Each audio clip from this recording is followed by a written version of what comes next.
Welcome to, what is it, Thursday? I've lost track of the day. Thursday, isn't it? Thursday the 10th of August. Let's do a quiz. Are you up for a quiz? Hello, I'm John, Johnny Vlogger from Brighton, Sussex.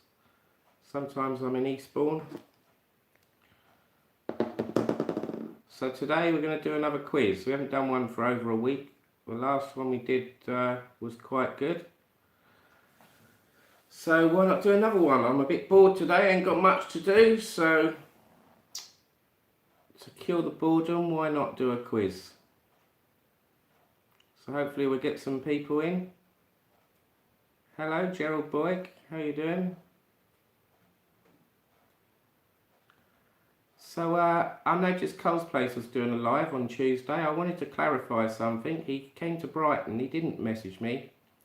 So he could have messaged me and I could have met him. I was a bit disappointed with that. So if you are watching, Colin, you can always message me. Don't be scared. I do live in Brighton. I am there quite a lot. And funny enough, I was down the seafront. I was actually there. I didn't see you, but I was out and about round the pier and along the front by the hotel. And where else was I? I was going up North Street. Some bits up there, East Street. So I could have met you. All you had to do was message me. So next time you come to Brighton, message me and hopefully I can meet you. It's not always guaranteed, but could have met you. Hello, Roger. Hello, Martin Was. Hello, Sarah. Did a harvester catch on fire near you today? Yes, it was in Littlehampton, just along the coast. I got a message from one of my viewers, actually, Crocodile Dundee.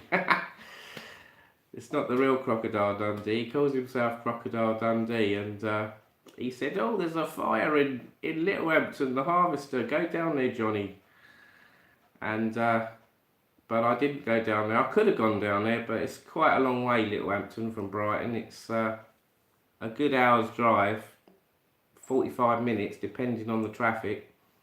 I did see a video clip of it. Yeah, it's gone up in smoke big time. It looks like there's nothing left of it. So I don't know what the cause of that was. Probably something in the kitchen or something, I would have thought. Electrical fault, gas leak. You don't know, do you, with these fires? Seems to be quite a lot of fires, isn't there, lately? With the summer here, and there was one in Mick Dundee. Hello, Mick Dundee. It was there was another one, wasn't there, in France yesterday morning at 7:30. About 11 people died, didn't they? Some campsite for disabled people. It went up in smoke, and a lot of people died there. Very sadly, it's not very good. I saw it on the Sky News in the morning. Very sad. So we've got 21 in the room. Hello. Click the thumbs up if you're watching. It's much appreciated. Hello, Sarah Charles, Mick Dundee, local hero. Mick Dundee, yay. Where are you from, Mick Dundee?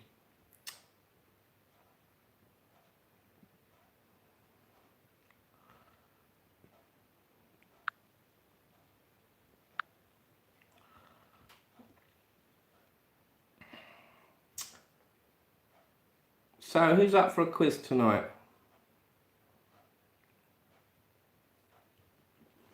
I'll get your names written down. It's going to be a general knowledge quiz. 20 questions. We're not going to do 30 questions. Last time was a bit long-winded. So we'll just do a quick, easy one, and then we can have a chat after if you want. Do a little chat.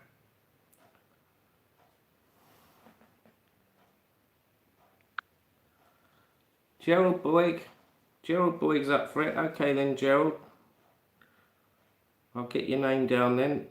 Gerald Boyd. Used to be the champion, the Johnny Vlogger quiz champion. He's gone downhill a bit. You have to win this time. Michelle T won it last week.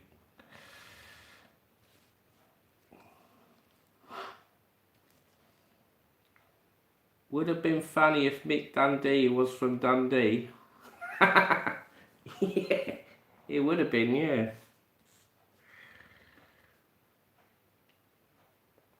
So come on, where are you from? Or have you already said? I didn't see it in the comments. Let's have a look.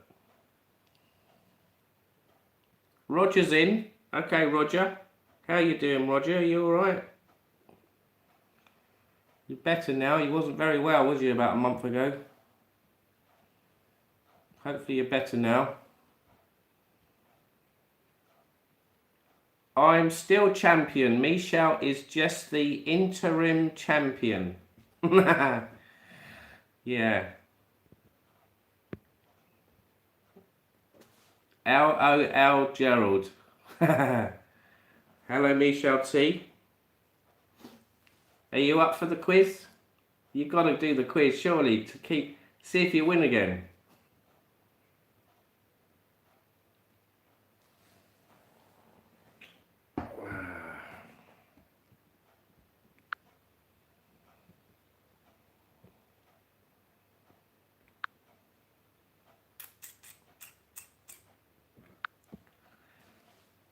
Right.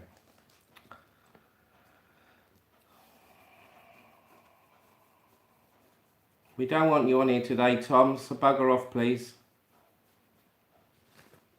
You're causing a lot of trouble lately on a lot of YouTubers' channels, I noticed, so I don't want you on my channel at the moment, thanks.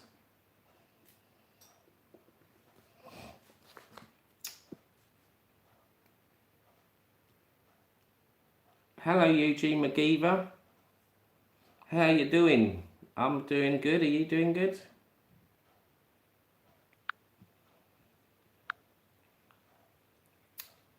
I can't tonight. Sorry, got to make Gary's dinner for when he comes home. Ah, you said that last time. and then you managed to do it.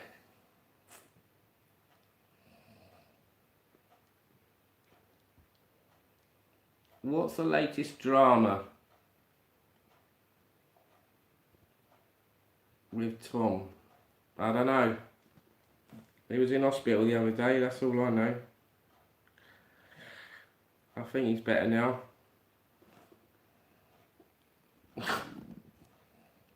He had something wrong with his bowels or digestive system.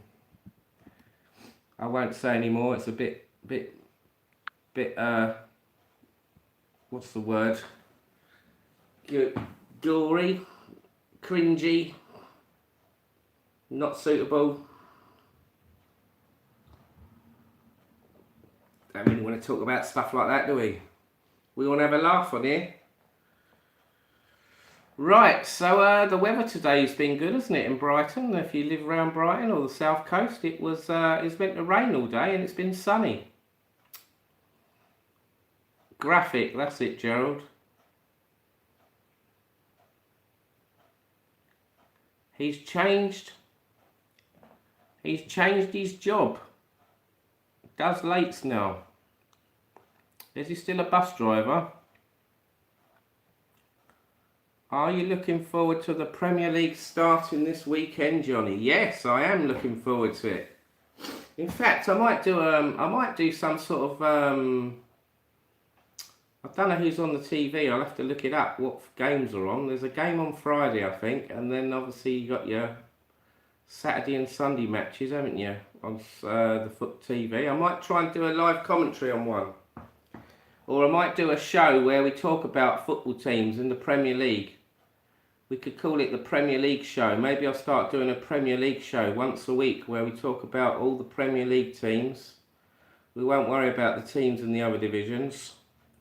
Just the top elite teams, and maybe we'll do a little show on it. He's still a bus driver, different company. Are you still down Southampton? You're not moved to Brighton yet? I have to meet you sometime, Michel and Gary. It'd be nice to meet you.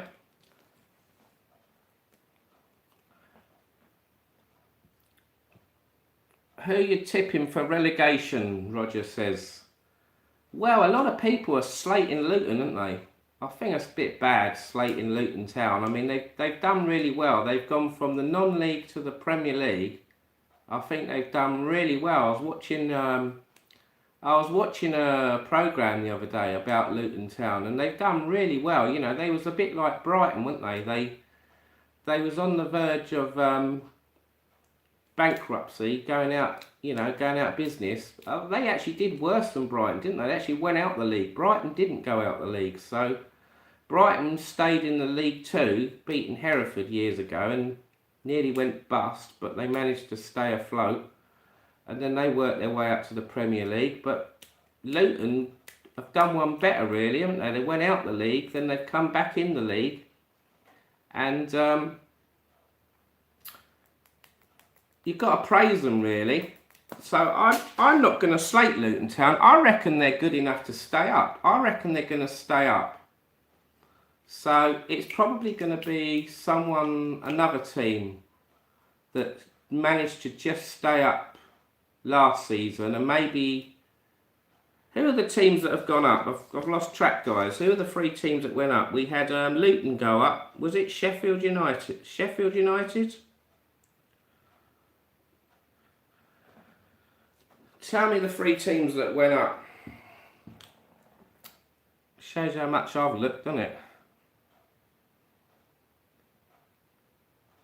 Reading went up, did they? Blimey. Reading, Luton, who else?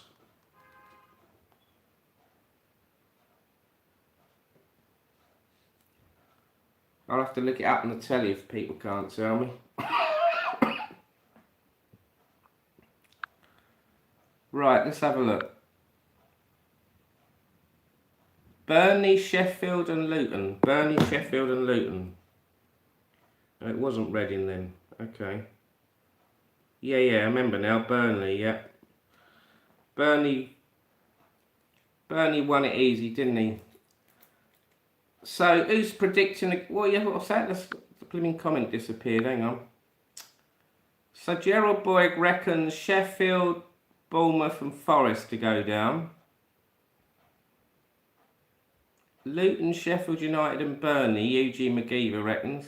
Roger reckons Burnley, Sheffield and Luton.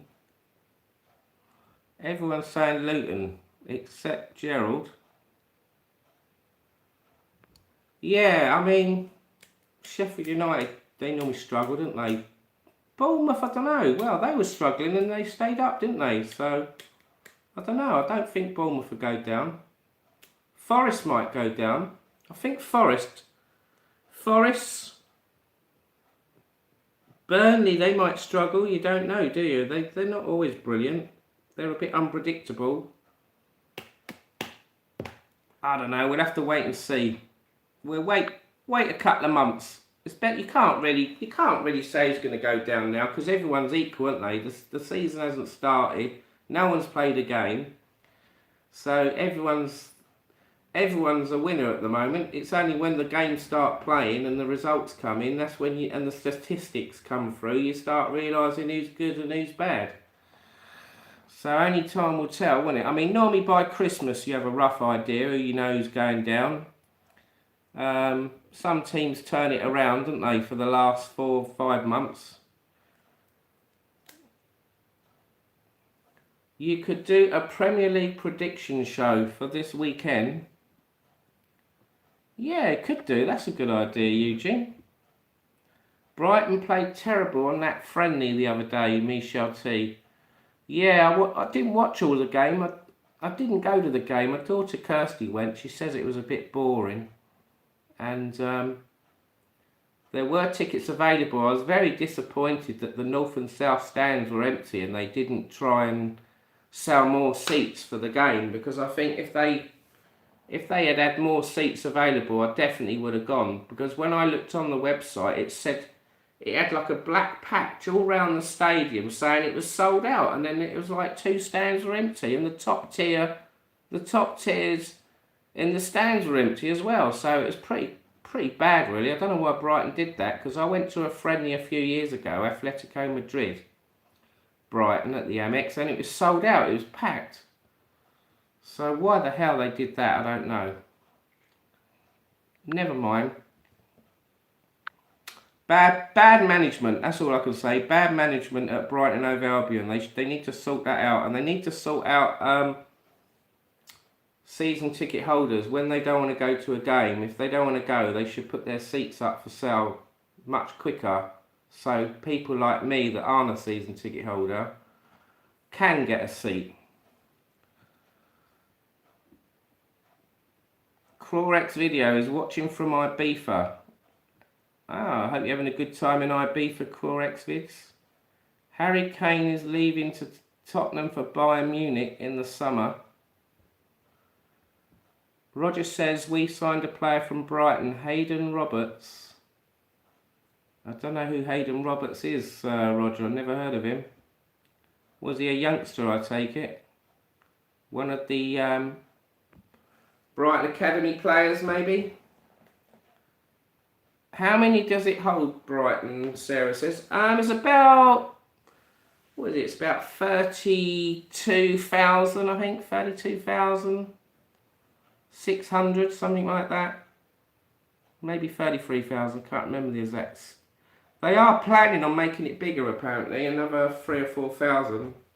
But I'm pretty sure they haven't done that yet.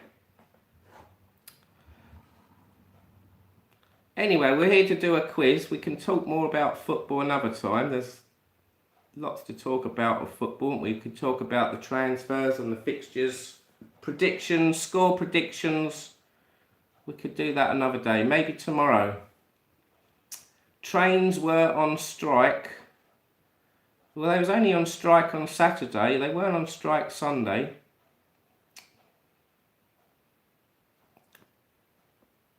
Brighton will struggle because of the European Cup. Well, I don't even know they've got yet. I've tried looking online who they've got. I can't see who they've got. Does anyone know who Brighton have got in the Europa League? I haven't got a clue. Keep calm and carry on. There you go. Look, there's my motto. Keep calm and carry on. Don't worry about the others. Norwich is 27,000. At least I can watch the Premier League now. My team ALK are doing terrible. Yo bro, I watch your videos, made me do some. I uploaded a couple. The draw hasn't happened yet, Gerald Boyd says. Okay, when is the draw? We just sold Alex Scott to Bournemouth for 25 million. Blimey. Harry Kane is... Oh, we've done that. Right. Right then, so let's get a recap of who's doing the quiz then. We've got Roger, Gerald. We've only got 2 people in so far. That's not very good. We haven't got many people in the room either. Is there another live on? Is there something on the TV? I suppose, as usual, I don't give you any notice I'm going live, do I? I always do a short, sudden... spontaneous live. I just suddenly go live like that, like I've come out of space or something. Star Trek. Beam me up, Scotty. So it's yeah, I can't believe the weather today. I should have gone out. I haven't been out today. I've been in all day. I've been a bit boring. Well, I went out in my car earlier for a drive. I've got me little Nissan Micra back. I lent it to my daughter Kirsty for a couple of months. She's got another car now, so what's she got now? She's got a Kia Creed. Kia Creed, have you ever heard of a Kia Creed? A Wild Johnny appears, that's right Gerald, very clever, yes. I'm a bit unpredictable, aren't I? You never know what's going to happen with Johnny Vlogger. Right then, so we've only got 2 people. I bet a lot of people don't know I'm live. Well, I suppose we could message Denise. She might join in. She probably doesn't know I'm live. Let's send her a message.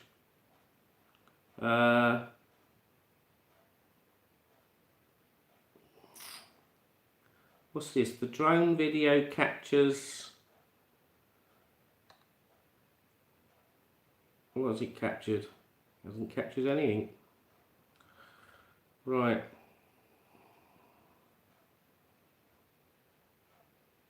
Now my phone's gone a bit weird. What the hell? Is that a bug? Great. Excellent stuff. Well, I better hurry up and get the questions back, because we won't be able to do a quiz otherwise. Silly Johnny. Right. It's not the same ones now. Ah, blimmin' it. Trust it to go wrong, eh? Right. Well, we will get them back, don't worry. It's only going to take a minute or so. Quiz.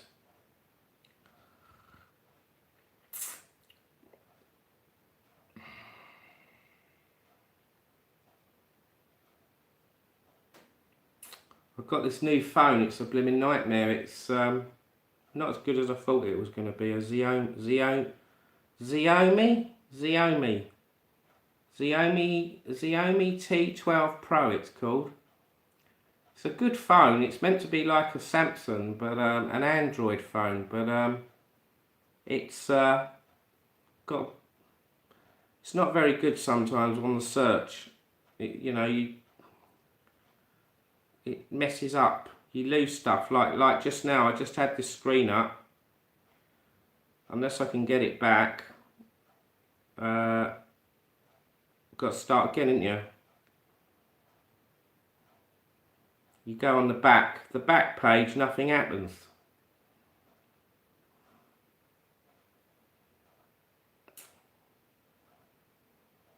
We just start again.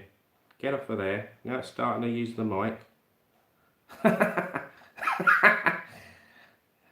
You're selling your flip phone, Johnny. Just told... What's that? Just told people on Tenerife Facebook site you're online. Oh, thank you, Sarah. That's very kind of you. That's very kind of you. I don't really promote myself, do I? I should try and promote myself. Thank you, Sarah. That's very kind of you.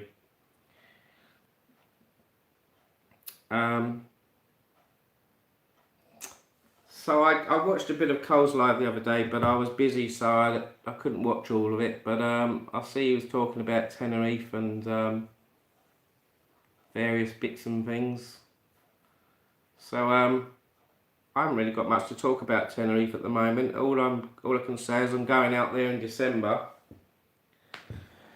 I know a lot of people going in September. I'd like to go, but I don't think I'll be able to go in September. I've got quite a few things to do in September. Quite busy. I'm going away already in September for 1 week. Obviously, there's 3 weeks left in September. I probably need 1 or 2 weeks to do some business. I've got business to do, bit of business. And then there's 1 spare week maybe in September. I might go away towards the end of September maybe. It could be Tenerife, it could be somewhere else. I'll do another mystery holiday. There you go. I like doing these mystery holidays where you don't say where you're going. It's more exciting because people don't know. It'd be a big question mark. But what I will do this time though, because I messed up this time, I'll keep doing it. The travel day vlog, I'll make sure I do that first before any of the other videos. The travel vlog video has to go up first. That's very important, because to put it on last and then all the videos on before, I think it's a bit stupid. But there you go, it just worked out that way. It was just the way. It's all down to memory space on your phone. You know, if you've got if you're doing loads of videos, your gigabytes are getting eaten up big time. You're running out of memory on your phone. You've got to offload them. You've got to delete them, haven't you? I mean, you can put them on Google One or Google Drive or whatever, iCloud. But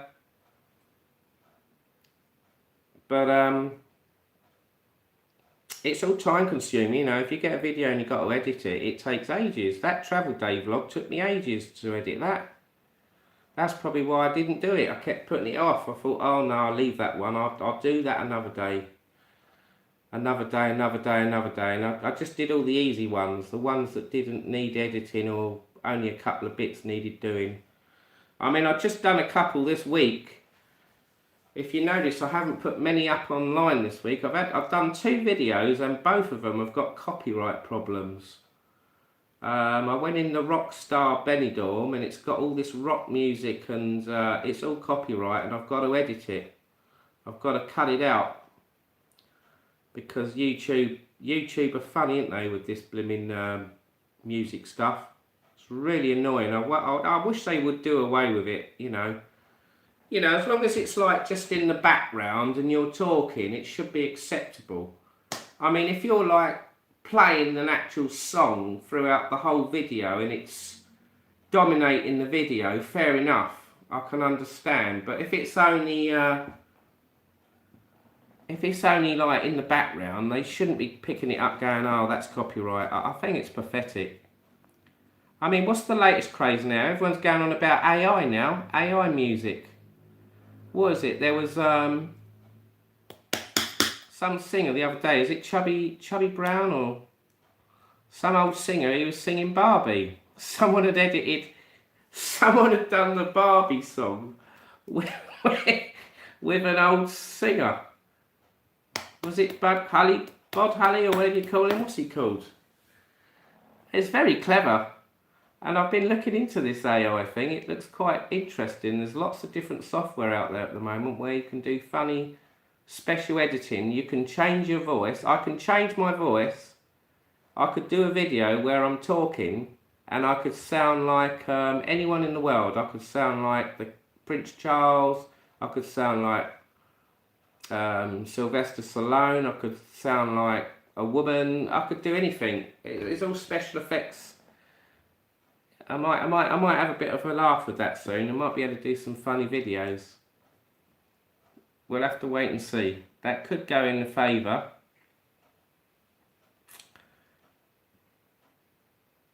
Roger's got his getting his new phone tomorrow. What are you getting, Roger? I could be you, Mick Dundee. That's it. I could be Sarah Childs. It's annoying when we have to guess. Just tell us, Michelle T says. You've just polished off a crock steak.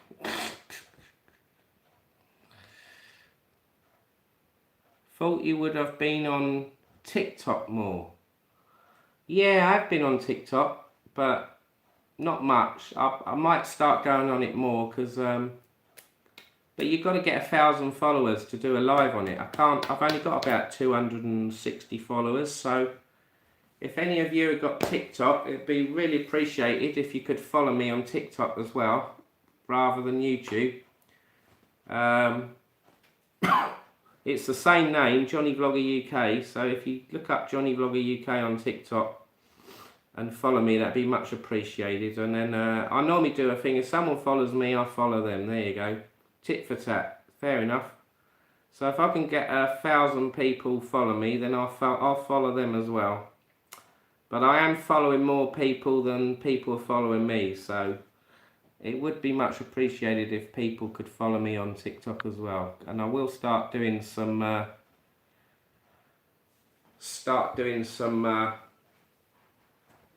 videos on there. And then when we get to 1,000, we can do a live on TikTok. Let's compare it with YouTube. I know people are making money on TikTok. Don't quite understand how it works. You get all these credits and coins and things like that. Got to look into it more.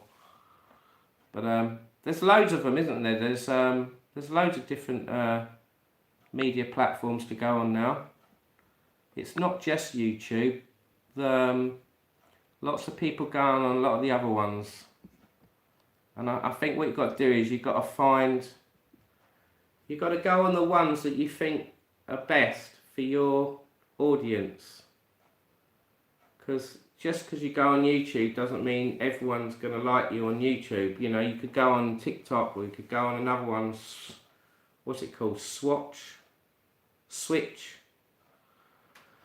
Other ones, whatever they are. You can go on other ones and, you know, more people might go on there and like you on there. So it's all trial and error, isn't it? That's what it's all about. I've gone on Instagram. I've sort of lost interest in Instagram. Facebook doesn't really interest me much, so it's probably find some other platforms.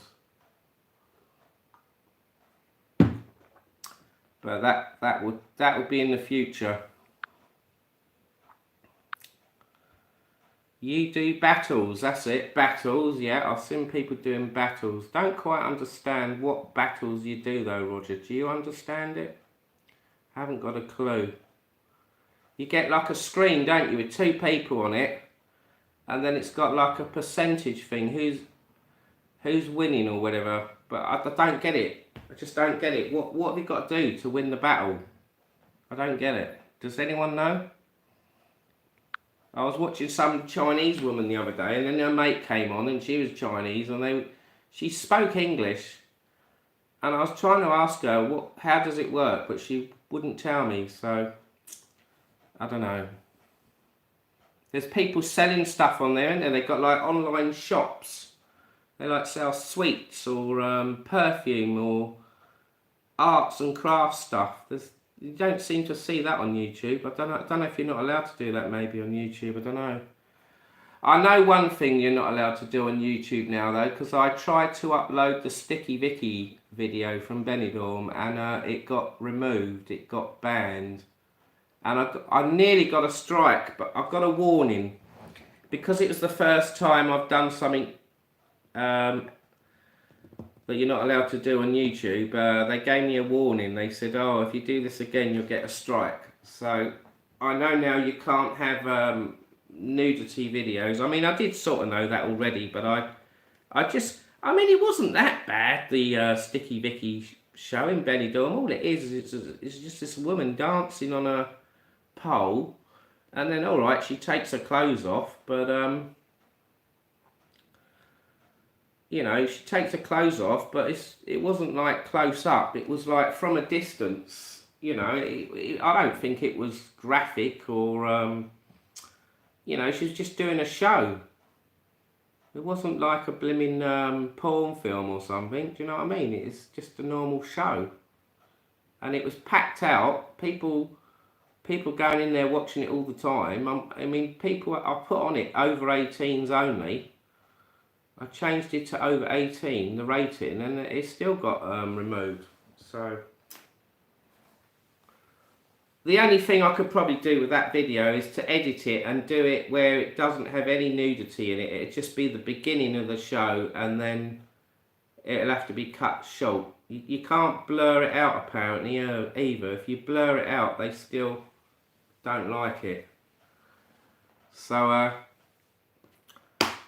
yeah, I did try to upload that. I did try to upload that video on Facebook, and it wouldn't let me. Maybe Facebook have got a some sort of protection thing where you can't upload them sort of videos. I don't know.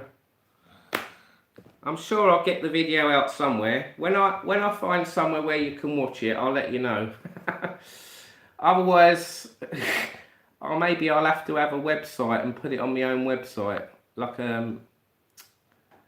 you just have to log in on a website or something. I could probably do that. That's probably another way.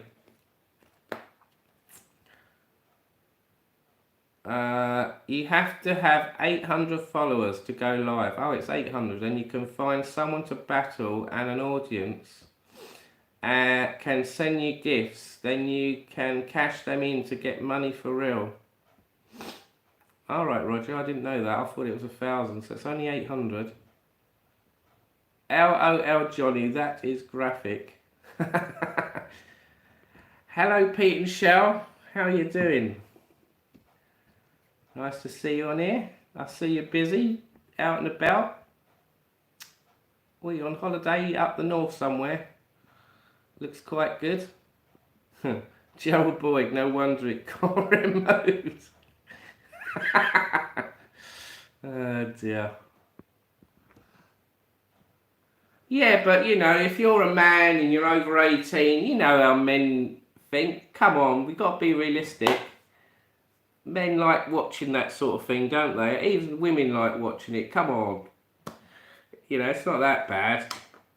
It's not like It's not like when you go to Amsterdam, is it? Watching a live blimmin' sex show or something. Or going in a swingers club or something, watching people. Oh dear. I went to Germany years ago, to Stuttgart. And they had I was only about 18, and they had live sex shows on there. It was crazy. But it's all legal in them countries, isn't it? Amsterdam and Germany, I think. So certain countries it's not legal. It's like the full Monty Johnny Vlogger. That's it, Sarah. Yeah, you got it. So how's Pete and Show? You all doing well? I'll have to speak to you guys soon. Maybe we could go away again together. That would be nice. So, does anyone want to do this quiz, or are we just going to abandon it? Are we not going to do it today? I've been to many brothels in Germany and Holland. Right, okay. And many coffee shops. Yeah, there's lots of shop windows in Amsterdam, isn't there?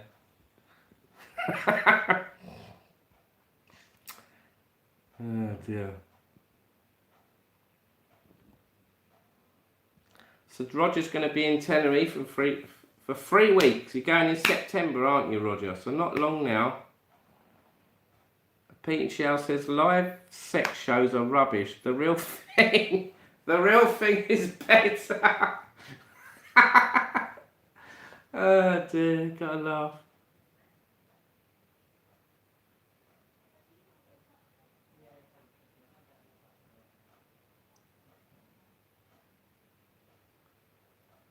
So I was just listening outside, I could hear voices.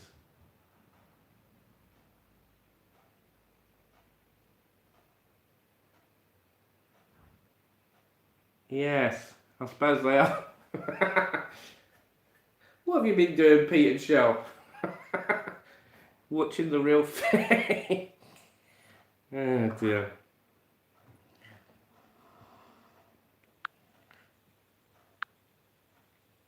I asked him twice, Sarah. What did you ask me twice? Sorry, what did I miss?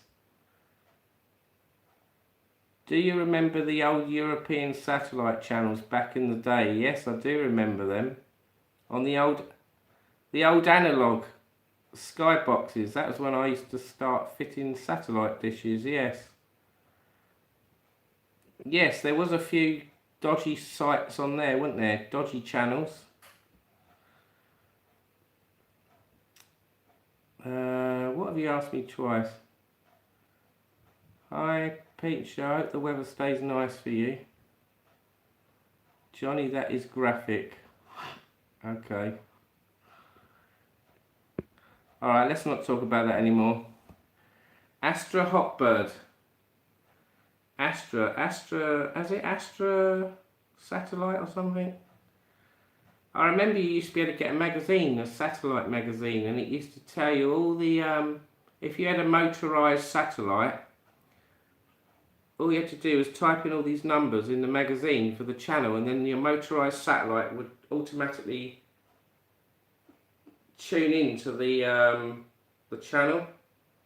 Or if he was on a certain satellite, because obviously there's more than one satellite, it would like move, the motorised dish would move to the satellite required, and then the frequency you type in, it would then pick up the channel. I don't know if they still exist. I don't know if you can still watch them. I don't know. I did have an old satellite box, but I think I might have thrown it away in the end, which was a bad move, because, you know, like I said, if you've got two satellite dishes, or you've got a motorised dish, you could have one satellite dish for one, like the current Skybox, and then you could have another dish for the old satellite. And I'm sure if you had the old box, you would pick up some stuff.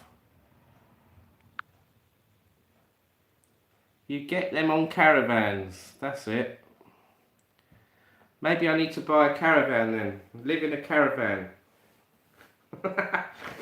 Motorised satellite dish.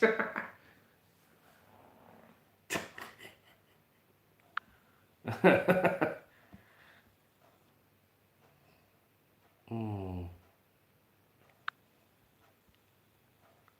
Pete Shaw, been very busy. That's good.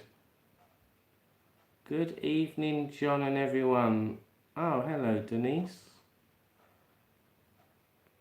Mike, behave. Magazine. Oh dear. Well, you don't see them much now, do you? Do you remember in the old days, you used to go in the newsagent, didn't you? And they was all on the top shelf. All the naughty magazines. And then you'd see blokes going in there and they'd pick one up, wouldn't they? And then they'd be going like that. Discreetly, so no one else can see what you're looking at. I must admit, I put my hand up. I used to look at a couple myself. Oh dear.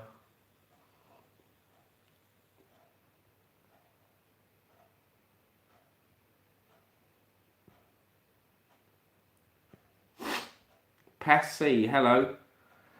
So, have you got anyone else interested in doing a quiz?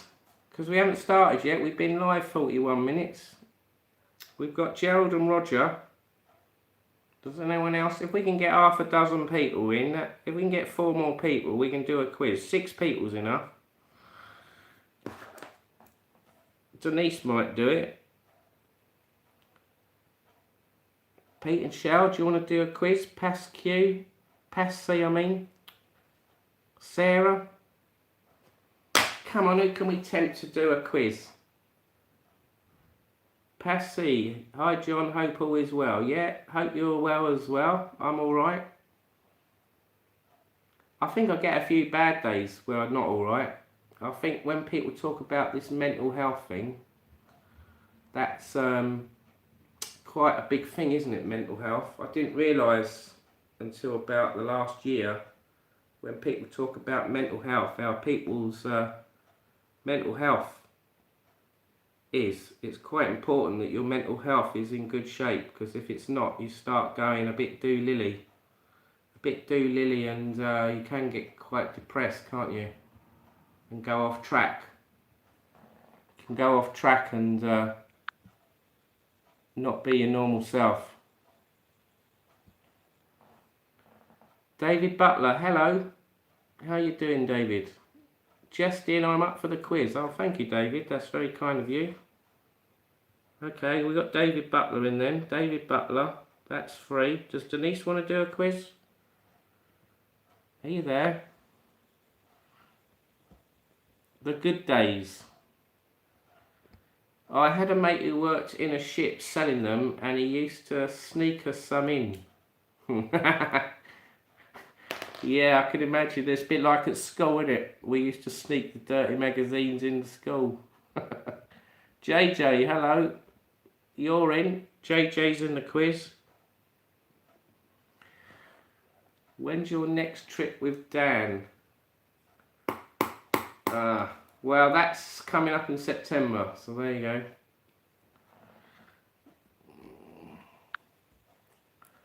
Hi. Mental health kills 70% of people, unfortunately, JJ says. Jesus, that's a high statistic, isn't it? Johnny, we are here when you're feeling down. Thank you, Michelle T. Yes, I am. What are you? What, are you doing the quiz? He used to sell them... Used to sell the magazines to the younger lads. Yeah, I guess he probably did. That was quite a common thing, wasn't it, in the old days? If you was under 18, it was, can you buy me some fags? Can you buy me some drink? Can you buy me a magazine? It was always one of those 3 things, wasn't it? Anything you weren't allowed to buy, you'd ask someone, wouldn't you? Or someone at your works. I've got you down, JJ. Right, we've got Denise, that's 5 people. Anyone else want to do the quiz? It's free. You don't have to pay anything. Anne-Marie Elton, evening, Johnny. I know on chat. Good evening, Anne-Marie Elton. How you doing? Thanks for joining. Click the thumbs up, guys. We've only got 8 likes. Come on. 28 watching and only 8 likes. That's terrible. Come on. If you don't know how to click the thumbs up, what you do, you exit the chat and then you'll see the screen with 2 little arrows, thumbs. You click the up one and you get a little firework display, and then you go back to live chat. That's all you got to do. I turned 18 first, and from my birthday I constantly got asked for the next year for the booze, and I was always paying. Hola, Denise and Michelle. 9 now, we got 12 now. Thank you. Thank you for the other 4 thumbs up. Thank you very much. Excellent stuff. 13 now. Well, hey. I remember I was doing a live in Tenerife once. I was doing a live Tenerife airport. Do you remember that? And that was incredible, that live. It went from like 20 people and it went up to about 80 to 100 people watching, which is quite a lot for a small YouTuber like myself. And then all of a sudden I was going, oh, we're only on 20 likes. Let's get up to 40, 50 likes. And we got up to about 80 likes, I think it was. It was quite amazing. And all people just kept coming and going constantly. And I had 2,000 views. It was incredible. That was amazing, that live. Fred the Enchanted. Hello. 15 likes now. Thank you, everyone. 27. Where are you from, Fred? So we got 5 people. Come on, let's get a few more people in to do the quiz. So basically, how does it work? Right, the way it works is I read out a question and you get 30 seconds, or what we say 40 seconds now. We say 30 seconds normal time, and then I'll give you an extra bonus 10 seconds for people that have got lagging problems, slow internet, because we get a few people that have got bad connections. So we give you an extra 10 seconds to get your answer in the comments. So basically you write your answer in the comments, and then when the time's up I go, time up, or I'll give you 10 more seconds, and then that's when that 10 seconds is up, that's it, it's time up. I don't accept any more answers. What's that? Come on, I need more challengers. When you're out to Benidorm, my sister there now. I'm going there in September, JJ. I can see you selling sweets, Johnny, on TikTok. Hello, ladies and gentlemen, boys and girls. Do you want to buy some sweets? I've got some fruit salads, blackjacks, pick and mix, Mars bars, Twix bars, sherbet. Yeah, we could do. I suppose I'll give it a go if I could do. Right.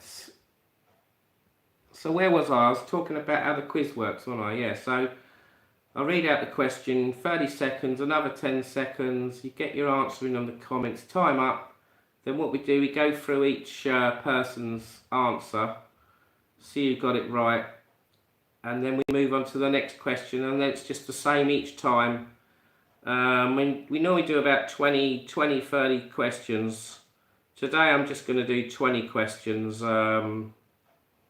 general knowledge. So if that's okay with you guys, then we can do that. I did have some questions up earlier. I've got to try and find them again now. It's the one I had has vanished because I'm screwed up. Right, so let's quickly, while you're there, I'll quickly I'll get some questions because I've lost the questions. Blackjacks were your favourite, JJ says. Mojos, who remembers Mojos? Do you remember Mojos? They had like a little magician on them and the little stars. They were different coloured ones, didn't they? They were quite popular, weren't they, for a while? Mojo's milk bottles. I like Maynard's milk bottles. I had a craze on them. They were like a bit of powder on them, didn't they, on the bottle?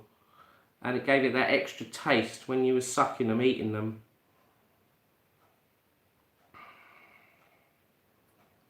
Right.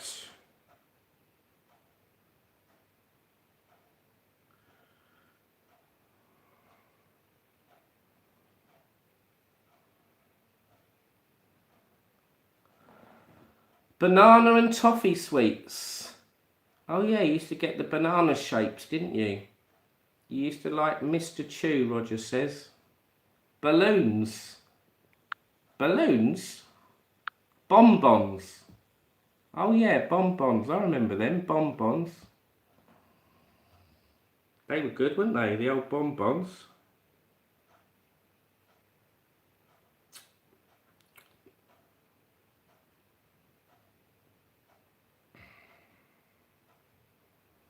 Right, let's see if I can find... I'm looking at some different ones now.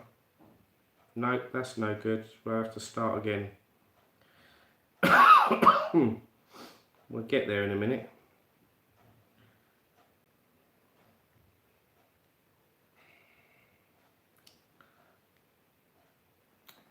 If you're on TikTok, look at Stevie's gift channel, The Sweet Shop. Trust me. Strawberry bonbons. Yeah, couldn't eat them now. Michelle T says. Mr. Chew. I don't remember Mr. Chew, Roger. I used to like that stuff, powder dust. Was it powder dust? Magic powder dust. It was like a little packet. And you ripped it open and you poured it in your mouth. You went like that. And then all your tongue, it was all crackling. It was going... Do you remember that? Stardust. Who remembers that? Flying saucers, yeah. Flying saucers, they were good. Chewing nuts. Chewing nuts. What? Why is it when I want something you can't find it on here? It's so annoying, this Google bloody thing. I had it all set up perfect.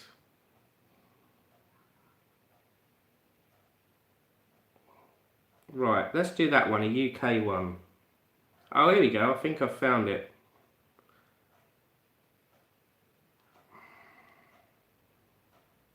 No, that's not it. I think I know what it was now, though. It's come back to me now. Right. Right, hang on a minute, guys. Give me a minute.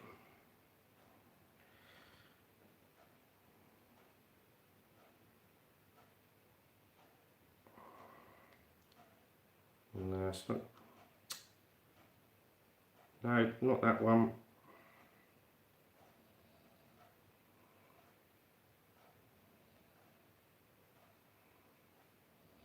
No, not that one.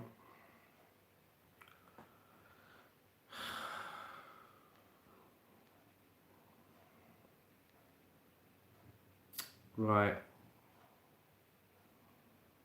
So there's some questions. We need the answers as well, don't we? Alright, here we go. We do this one. Right, this is good enough. That'll do, right. As long as I don't lose the page. Right. Right, so we're ready to start. We've only got 5 people. We've got Gerald Boyd, Roger, David Butler, JJ and Denise. Does anyone else want to be in the quiz? Final chance. If you want to be in the quiz, say it now. Gobstoppers. You used to buy them for your ex-girlfriend to shut her up.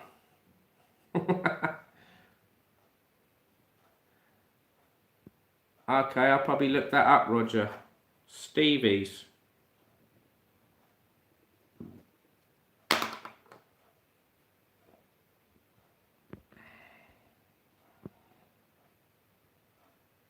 she that bad? Suppose it shut her up. Traffic lights lollipop. Traffic lights lollipop. I don't remember them, JJ. Drumsticks. Drumsticks. But you can still get them, can't you? Right. Well, I'll have to do some research on old sweets, and then we could do a little chat about that one night, couldn't we? All the old sweets. Who remembers certain sweets that you can't get in the shops anymore? I used to like Toffo. Do you remember Toffo? Who remembers the old Toffos? They had the red one, and then they brought out a banana one, didn't they? Can't get them anymore.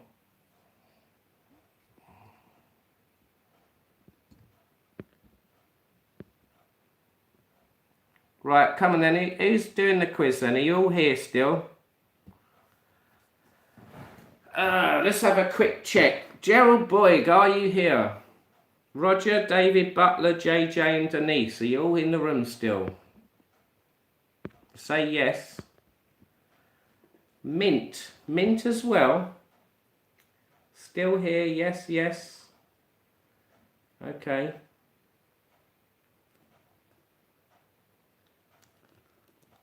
So one more person will be good. Could you get one more person? One more person. Come on, one more person. Everyone that said they want to do the quiz is still here. We just want one more person. Come on. Obviously, if you haven't got a mobile phone, if you're watching this on the TV, and you have to just watch it on the TV. But you could do it yourself, the quiz, on a bit of paper. See how you do.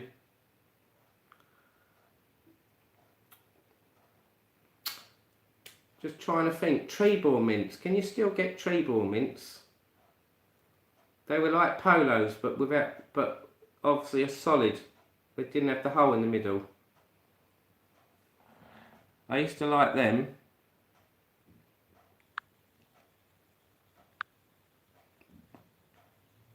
Effin, can you join the quiz? Yep, you can join the quiz, Effin. Another female would be nice. How many females have we got? We've only got one, Denise. Oh well. Right then, let's start then. Let's start, ladies and gentlemen. Right, so it's 9:30, so hopefully no more than an hour. Right, so it's 20 general knowledge questions. I can't even talk properly. 20 general knowledge questions. And we do one at a time, and then we'll see who's got it right and who hasn't, and then we move on to the next one up to 20, and then we add up your score and see who the winner is, yeah? Right. So, are you ready? I normally do this on StreamYard, this live. I'm doing it on YouTube today, so hopefully this won't be a nightmare. Right. So you have to get your answers down in the comments, Effin. You get 30 seconds and an extra 10 seconds to get your answer in on the comments. After that, I don't accept any answers. Right then, here we go then. So if you're not ready, it's tough. You'll have to join in when you can. We can't wait forever. Right, question number 1. In which part of your body would you find the cruciate ligament? In which part of your body would you find the cruciate ligament? And your time starts now. So that's question number 1.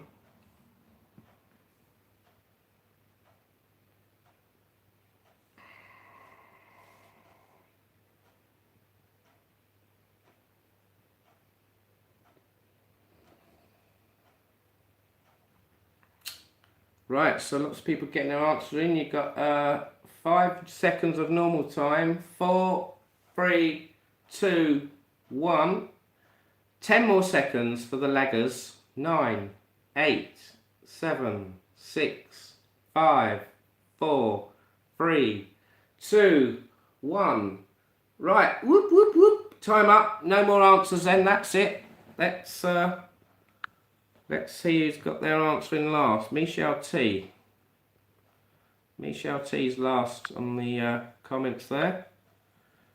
Right then, so no more, we can't accept any more after Michelle then. Right, so the question was, in which part of the body would you find the cruciate ligament? It is the knee. So we're looking for the knee for question number 1.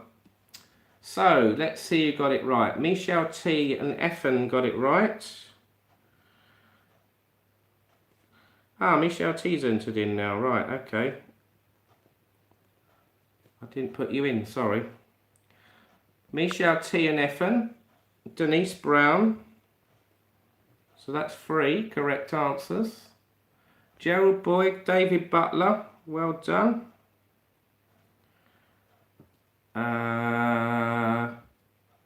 JJ Leg. Roger Knee. Leg. I can't really accept that, JJ. Sorry. Right, so that's it then. Everyone except JJ got that right. You're not playing. Oh, you can play. Don't worry. Right then, question number 2. Question number 2. What is the name of the main antagonist in the Shakespeare play Othello? What is the name of the main antagonist in the Shakespeare play Othello? And your time starts now. What is the name of the main antagonist in the Shakespeare play Othello? Any Shakespeare fans in here? I wouldn't have a blimmin' clue, to be honest. I'm not a Shakespeare lover myself. Right. So you've got 5, 10, 20 seconds. 10 seconds. 9, 8, 7, 6, 5, 4, 3, 2, 1. And your lagging time, 10, 9, 8, 7, 6, 5, 4, 3, 2, 1. Right, time up. That's it. No more answers. Right.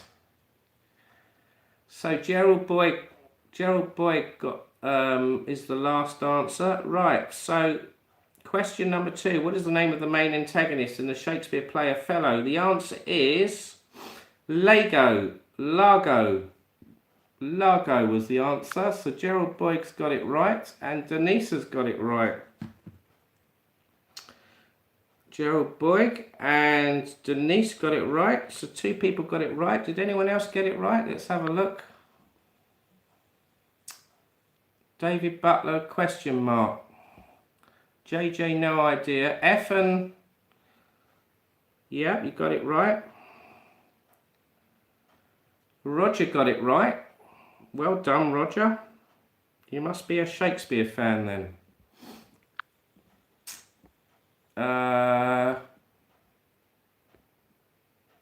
You got to go now. All right. Bye-bye, Michelle.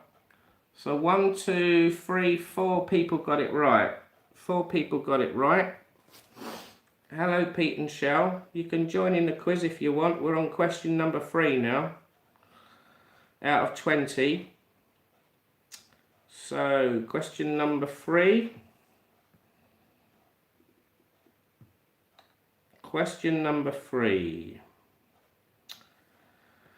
What element is I can't even talk properly. What element is denoted by the chemical symbol Sn in the periodic table?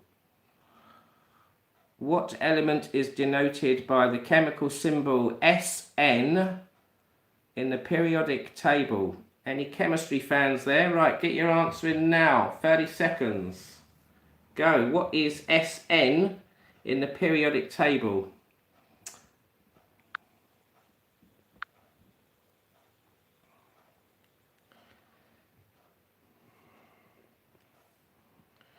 Oh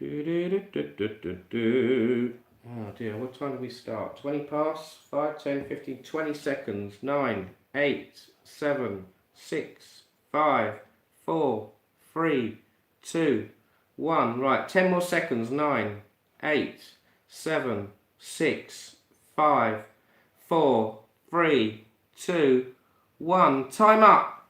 Whoop, whoop, whoop. No more answers, no more answers. So last in is David Butler. I think he's meant to write tin there, yeah, tin. So Sn in the periodic table is tin. So there you go, we're looking for tin. Not Tim, tin. T-I-N. Tin. So David Butler got it right. Well done. Well done, David Butler. Who else got it right? We are in Yorkshire doing vlogs. Denise Brown and JJ got it right. Well done. Denise and JJ. JJ's got his first point. Well done.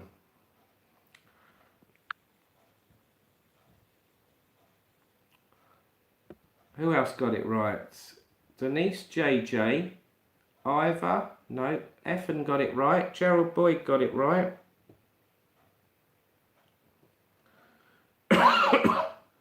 Roger, it's not IVA.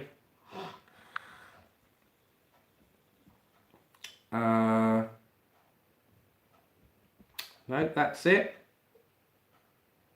Alcohol related, obviously, as it's after 8. Right. That's it, question number 3. So 5 people got that right. 5 people obviously like their chemistry. Right, question number 4 then. How many, I think I've done this question before, but we'll do it again. How many of Henry VIII's wives were called Catherine? How many of Henry VIII's wives were called Catherine? That's question number 4. Your time starts now. How many of Henry VIII's wives were called Catherine?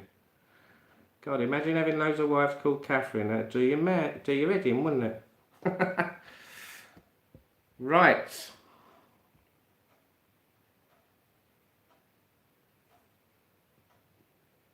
So you've got 10 seconds. 9, 8, 7, 6, 5, 4, 3, 2, 1. And for the laggers, another 10 seconds. 9, 8, 7, 6, 5, 4, 3, 2, 1.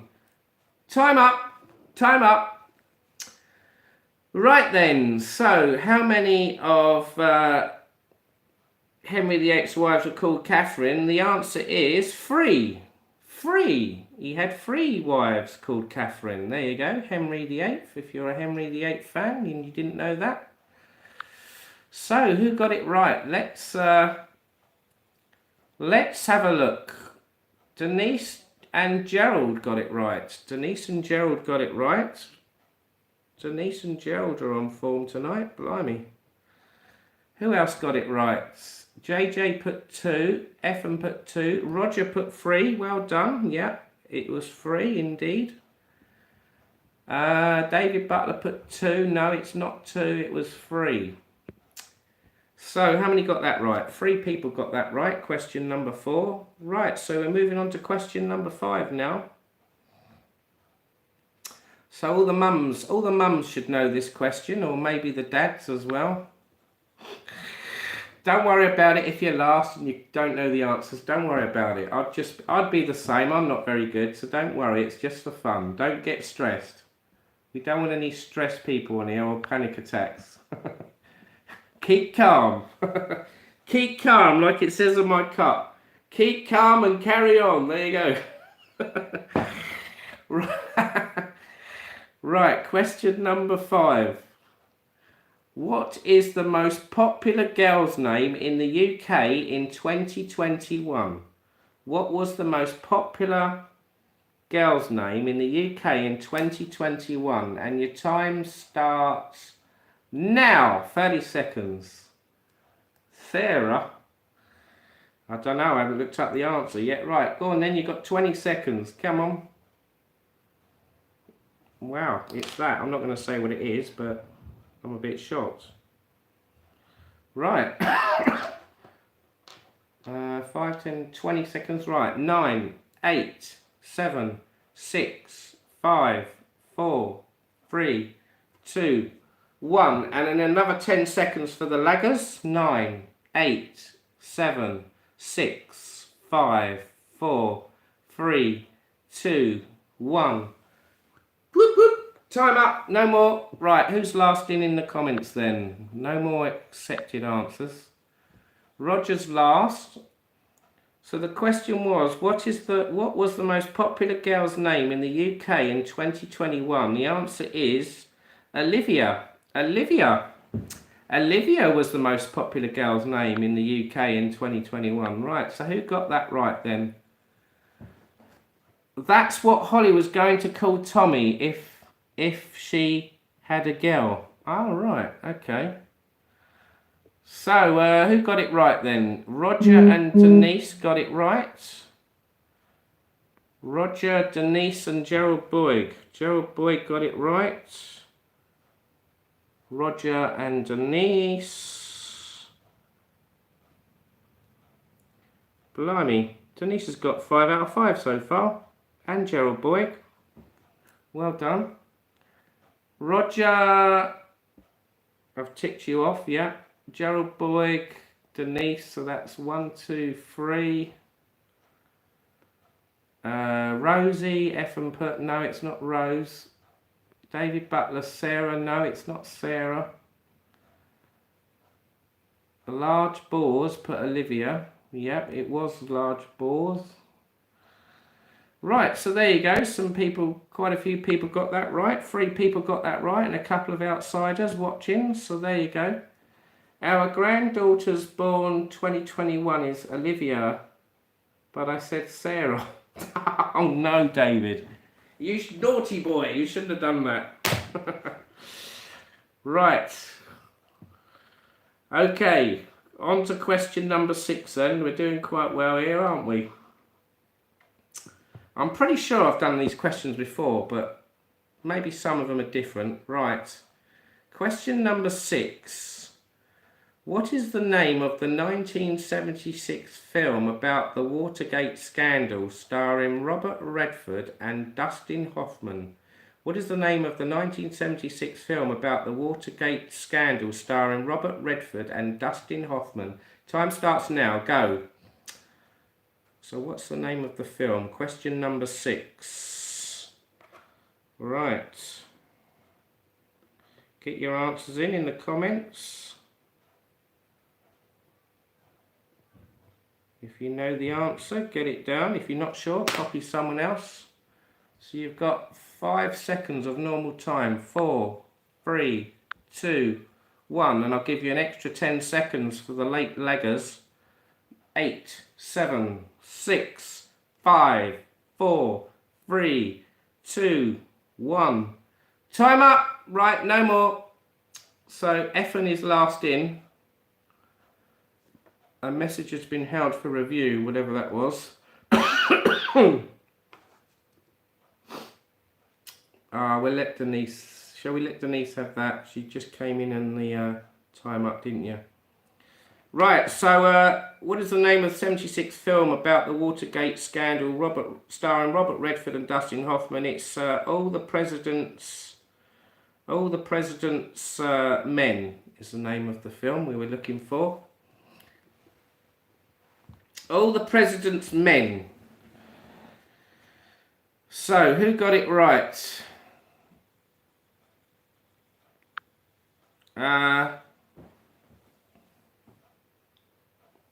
Denise Brown got it right.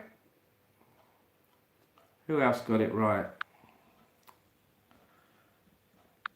We can have a chat afterwards, guys, if you want to chat. We're just doing the quiz at the moment, so hold on to all your questions you want to talk about till after the quiz, please.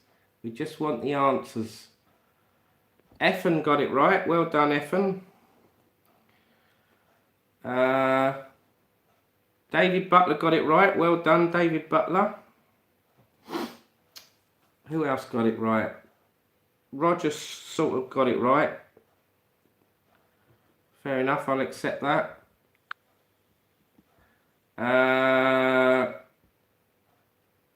Gerald Boyd, All the President's Men. Yeah. So most people got it right then. So how many people got that right? 1, 2, 3, 4, 5. 5 people got that right. JJ didn't answer that one. Fair enough. Right, moving on then. Question number 7. Question number 7. Question number 7. Let me write the answer.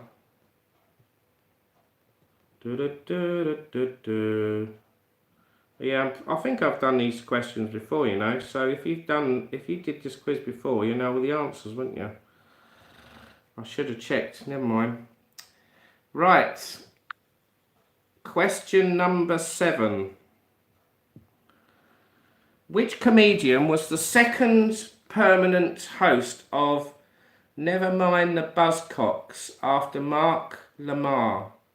Which comedian was the second permanent host of Never Mind the Buzzcocks after Mark Lamar? Time starts now. Go. So that's question number 7. Question number 7. Get your answers in the comments. You've got 15 seconds. Which comedian was the second permanent host of Never Mind the Buzzcocks after Mark Lamar? So you've got 3 seconds. 2, 1. I'll give you 10 more seconds. Laggers. 9, 8, 7, 6, 5, 4, 3, 2, 1. Time up. Beep, beep, beep, beep, beep, beep. Right, so the question was, Roger's last in the comments, which comedian was the second permanent host of Never Mind the Buzzcocks after Mark Lamar? The answer was Simon Amstell. Simon Amstell we're looking for. Simon Amstell. So, who got it right then? Let's have a look. I see a few people have got their answers in late there. I'm not going to accept your answer, Denise. That came in late. We can't accept that. So that's a It's going to be some controversy now. Roger was last. That's right. So Denise and Gerald Boyd could come through too late. He had 40 seconds. So Roger got it right and David Butler got it right. Roger and David Butler, well done.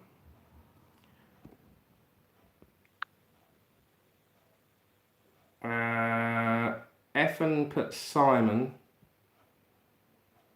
I could give you half a point. Oh, I'll let you have the point, Effin. That's fair enough. Simon's good enough. Right. So 3 people got that right. 2 people got it right, but you was too late with your answer, so I can't accept that. Right, so we're on to question number 8 now. Question number 8. Question number 8. What popular video game franchise has released games with the subtitles World at War and Black Ops? Which popular video game franchise has released games with the subtitles World at War and Black Ops? Your time starts now. Question number 8, 30 seconds. What's the answer? Quite easy, that one. I know that one. If you're into computer games on your Xbox, PlayStation, PC. Very popular franchise.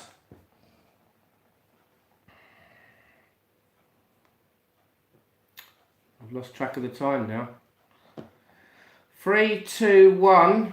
Another 10 seconds. 9, 8, 7, 6, 5, 4, 3, 2, 1.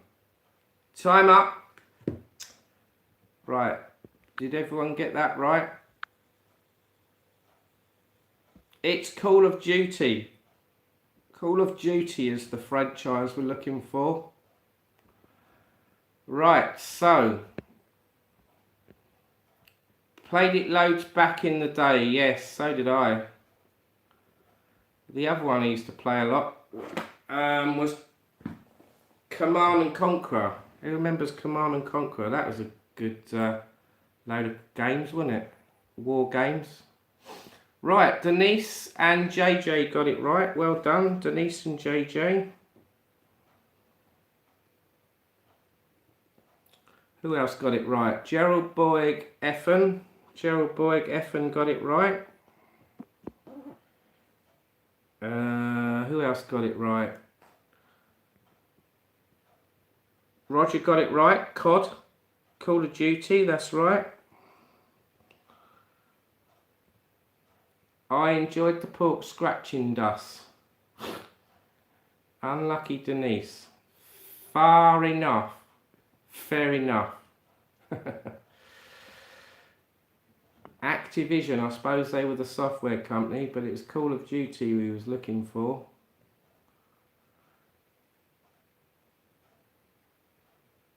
Question 8, question mark. Did you not hear it, David? Or maybe you didn't know that one. Fair enough. Right then, moving on then. Question number 9. Question number 9. In which US state is the city Nashville? In which US state is the city Nashville? Go! Your 30 seconds starts now. Which US state is the city Nashville?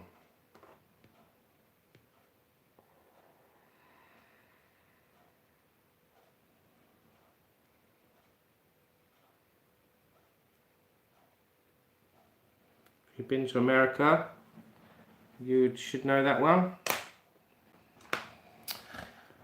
Right, so you've got 4 seconds. 3, 2, 1, and another 10 seconds. 9, 8, 7, 6, 5, 4, 3, 2, 1. Time up. Boop, boop, boop, boop, boop. So that was question number 9. What US state is the city Nashville in? It is Tennessee.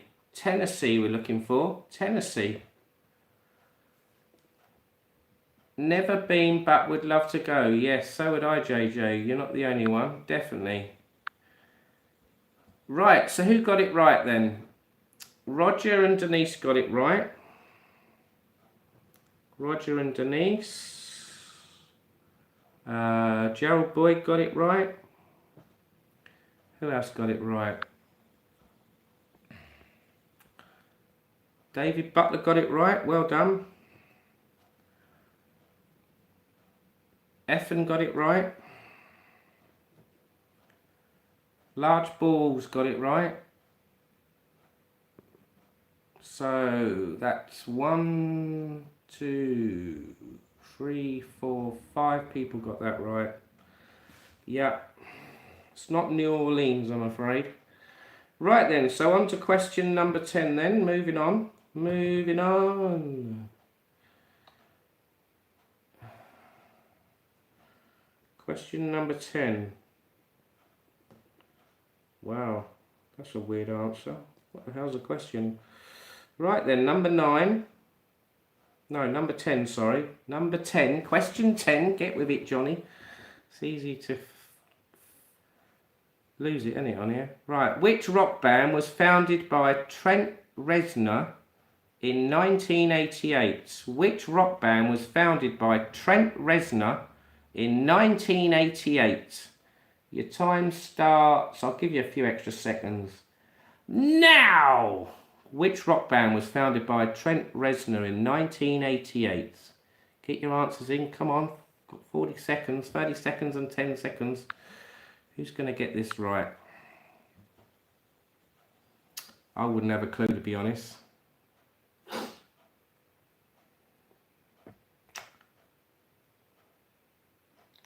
Right, so you've got 5 seconds of normal time. 4, 3, 2, 1. And then your 10 seconds bonus, laggers. 9, 8, 7, 6, 5, 4, 3, 2, 1. Time up. Boop, boop, boop, boop, boop, boop, boop, boop. Right, David Butler just got in there. So which rock band was founded by Trent Reznor in 1988? The answer was 9 Inch Nails. So a few people got that right, didn't they? So David and Denise and Gerald got it right. Well done. David, Gerald and Denise, well done. That's 3 people got it right. Who else got it right? I saw a few other answers. Roger got it right. Well done, Roger. I think that's it. Oh no, Effin got it right as well. Effin got it right. Well done, Effin. So 5 people got that right. No idea, JJ says. It doesn't matter, don't worry. So there you go. 5 out of 6 people got that right. Right then, moving on then. Question number 11. Question number 11. What is the currency of Denmark? What is the currency of Denmark? And your time starts now. Go. What is the currency of Denmark? Gerald Boyd should know that one.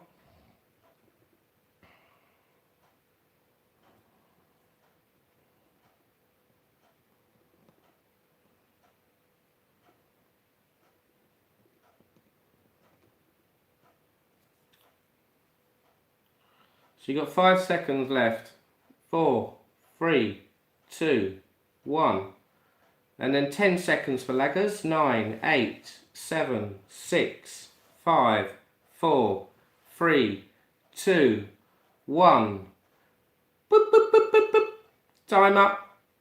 Right, Gerald Boyd. Oh, you only just got in there. Danish krone. Yep, that is the currency of Denmark. It's the krone. Ah, you came through too late again, Denise. You came through too late. You must have very slow internet. Can't accept that. You came through about 5 seconds after. So Gerald Boyd got it right. JJ got it right. Well done. JJ got it. Effin got it. Roger got it right. Roger got it right. David Butler got it right. Straight in there. Bang. Well done, David Butler. He was the first person to get it right. Looking at this. Yeah. Large Balls got it right. Well done. So we got 1, 2, 3, 4, 5 people.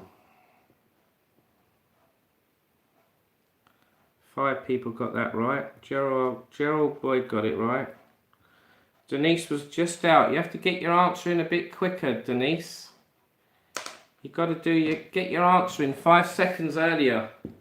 I am giving 30 seconds and then 10 seconds. I can't accept it after that. We've had this problem before.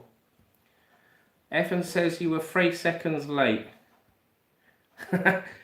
Johnny, we need a degree with some of these questions. Oh no, I'll have to do a kiddies quiz, I think. Shall we do a kiddies quiz next week where it's easy? Oh dear. Right, question number 12. I would be in the same boat, Joe. JJ, I don't think I would get many right either, so you're not the only one, mate. Right, question number 12. Which tennis Grand Slam is played on a clay surface? Which tennis Grand Slam is played on a clay surface? Go! Right, it's 5 past on my clock. Which tennis Grand Slam is played on a clay surface? I do know the answer to that one, because it's the only one, I think. Right, come on, it's question number 12.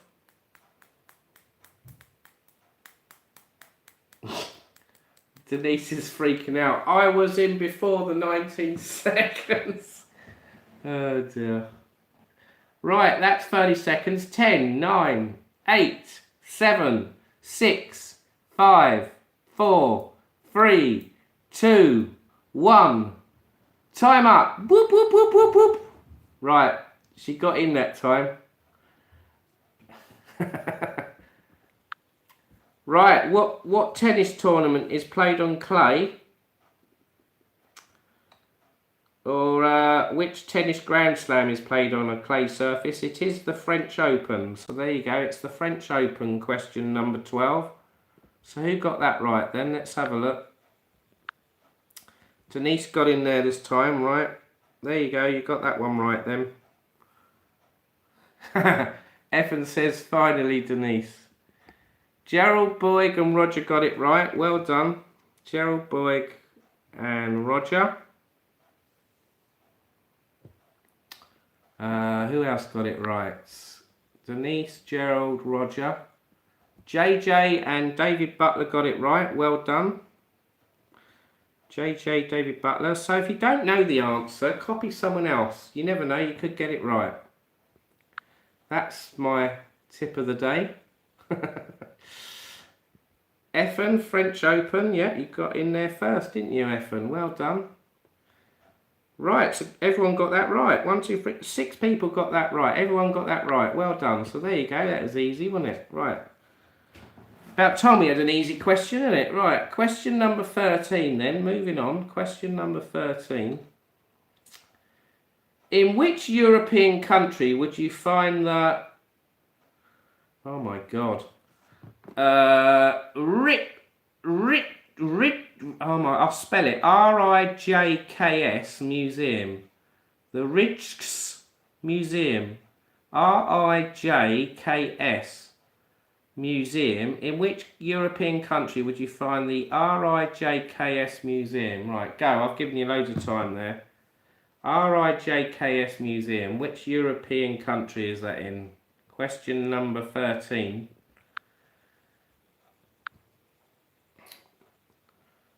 I haven't got a clue on that one. It's there, is it? Right, okay.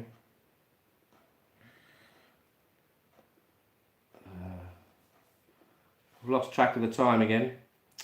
Right, we'll say 4, 3, 2, 1. 10 more seconds. 9, 8, 7, 6, 5, 4, 3, 2, 1. So it's the name of the country, not the city.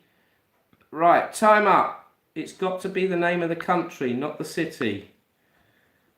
So question number 13 was, in which European country would you find the Rijks Museum? It's the Netherlands or Holland. So let's see how many people wrote Netherlands. We've got Denise and David Butler have got it right. Well done. Denise, David Butler. Who else got it right? We've got Amsterdam. I can't accept that, I'm afraid. No, it's got to be Holland or Netherlands. Gerald Boyd and Effen. Gerald Boyd and Effen. Gerald Boyd and Effen. So only 4 people got that right then. So that was Effen, Gerald Boyd, David Butler and Denise Brown. We can't accept Amsterdam, sorry. That's not fair. That's not fair. Don't be mean, Johnny. Well, it did say what country, it didn't say what city, did it? So that's it, you've got to listen, you see, you've got to listen. So we can only accept Netherlands. Right, so question number 14. Question number 14. How many films have Al Pacino and Robert De Niro appeared in together? How many films have Al Pacino and Robert De Niro appeared in together? Your time starts now. Right. Question 14, that is.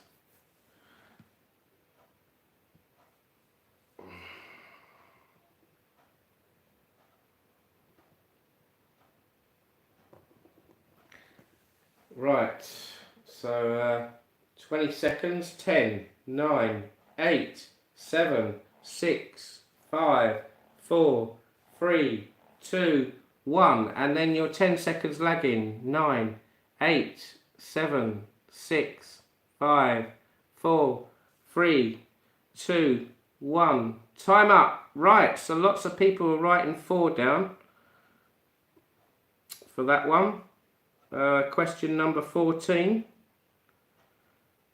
Question number 14. The answer is 4. So how many films of Al Pacino and Robert De Niro appeared in together? The answer is 4. And the breakdown is The Godfather Part 2, Heat, Righteous Kill and The Irishman were the films that they were in together. So there you go, we're looking for 4. So let's see how many people got that right then. David's put 6. We can't accept that, I'm afraid. It was 4. Effen's got it right. Effen. Who else got it right? Denise and Gerald Boyd got it right. Gerald Boyd. Who else got it right? Roger got it right. Roger got it right.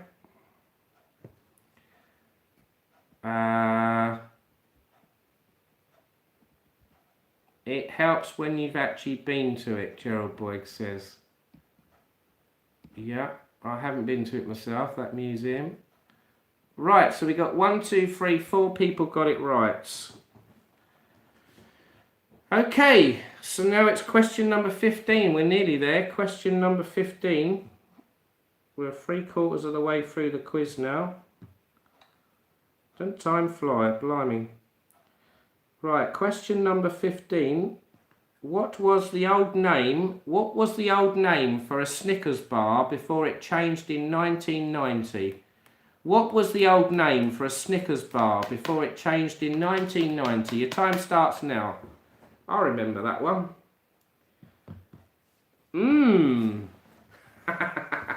There was a big clue.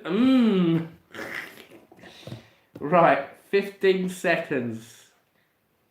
What was the name? God, number 15.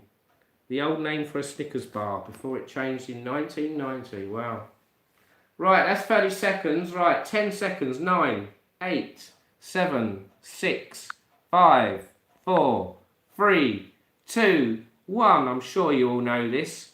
So what was the name of a Snickers bar before it changed? It was a Marathon bar, wasn't it? Do you remember the old Marathon bars? When in doubt, copy someone. That's it. So yes, it was called the Marathon bar, wasn't it? I don't know why they changed it to Snickers. I thought Marathon was fine. Right, so Denise, Gerald and David Butler got it right. Well done. Denise, Gerald. Let's go through the answers here. Right, who else got it? Effen and Roger got it right. Roger got it right.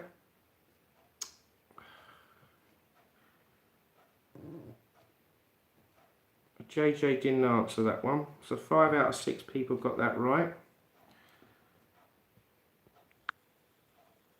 Right then, so that was question number 15.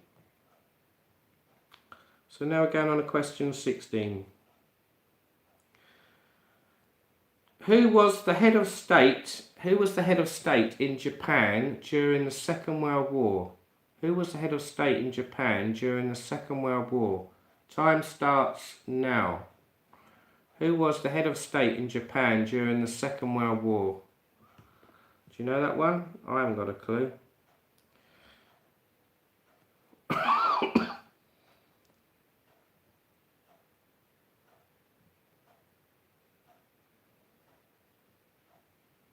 Pretty sure I've done these questions before. It seems to... Right, so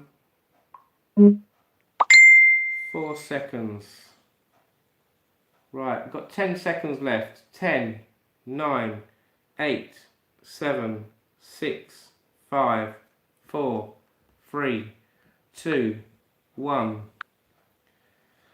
Right, who was the head of state in Japan during the Second World War? It was Hirohito. Hirohito. Emperor Hirohito. Hirohito! So, who got it right? Gerald and Denise got it right. Gerald and Denise. Right. Who else got it right? Ethan and Roger got it right.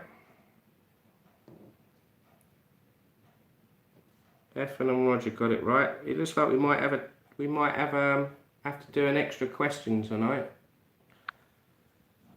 Lots of people getting these answers right. Right. David Butler got it right. Well done. I should do a question out of my brain, not on the phone this time, if it's a draw. Large Boars got it right. That's it. Right. So 1, 2, 3, 4, 5 people got it right. Well done. He was a murder. Little poop. What? Who was? Hirohito? Hirohito? Hirohito, he was a bad boy, was he? Right, I'll have to do some research on him, eh? Right, question number 17, we're getting there. Question number 17. What is the smallest planet in our solar system? What is the smallest planet in our solar system? Go. You've got 30 seconds. Do you know the answer? And the answer I'm thinking of is wrong, so I would have got it wrong. Right, so you've got 5, 10, 15, 20, 10 seconds. 9, 8, 7, 6, 5, 4, 3, 2, 1. 10 more seconds. 9, 8, 7, 6, 5, 4, 3, 2, 1. Time up. Doop, doop, doop, doop, doop. What is the smallest planet in our solar system? The answer is Mercury. Mercury. We're looking for Mercury. So who got it right? Gerald Boyd. It used to be Pluto, but now it's Mercury. I wonder why it changed. How strange. It must have been because the satellite got nearer Pluto. They could do more accurate measurements on it, I suppose. Right, so it's Mercury. So Gerald Boyd got that right, so well done. Large Boars. I'm from Mercury, are you? Okay. So he got it right as well then. Gerald Boyd. Who else got it right? No, Denise put Pluto. You got that wrong. Roger put Mercury. Roger put Mercury. So you got it right. Did anyone else get Mercury? No. A few people. It was a bit of 50-50. Pluto and Mercury. But the answer is Mercury. So there you go. So Roger got it right, Gerald Boyd got it right, and Large Boars. So only 3 people got it right, that one. Quite difficult. It's because there were larger rocks out that way instead of making them official planets, they just removed Pluto from the list. Gerald Boyd says. Okay. So question number 18. Question number 18. Question number 18. Who wrote the novels Gone Gal and Sharp Objects? Who wrote the novels Gone Gals and Sharp Objects? Gone Gal and Sharp Objects. Right, go. Your time starts now. Who wrote the novels Gone Gal and Sharp Objects? Question number 18 out of 20. So it's a female. I've given a big clue away there. Right. So you've got 8 seconds. 7, 6, 5, 4, 3, 2, 1. And then your 10 lagging seconds. 9, 8, 7, 6, 5, 4, 3, 2, 1. Whoop, whoop, whoop, whoop, whoop. Time up. So what was the name of the... let's see if you got it right. I'll read the question out, just looking at the comments quick. What's happened to the comments on here? No one's answered. Did no one know that answer? That's a bit weird. I've got no answers in here. What's going on? Did no one answer this? How strange.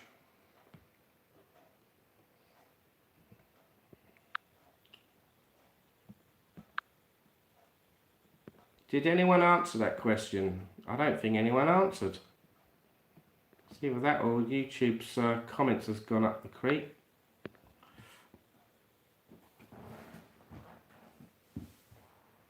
Maybe I'll wait a minute. There seems to be something wrong here in the comments.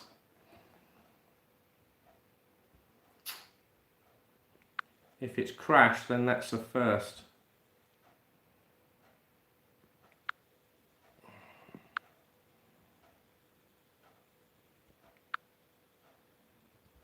No, someone just put hello a minute in comments, because we didn't get any answers there for that question.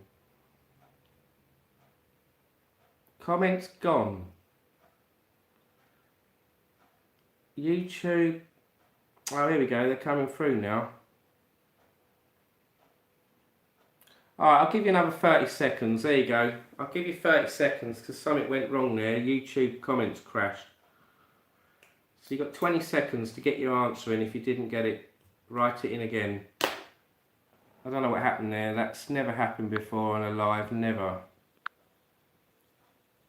I was watching SDTV the other day. He does the live Heathrow, and he had a few problems with YouTube. Right, time up then. There you go. I've given you, you've got some extra seconds there. Don't know what happened there. It just completely crashed. It went completely blank, the screen. Nothing was happening. Very strange.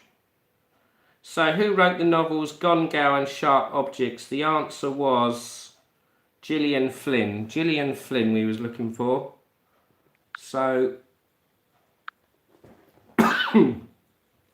Roger and Gerald Boyd got it right.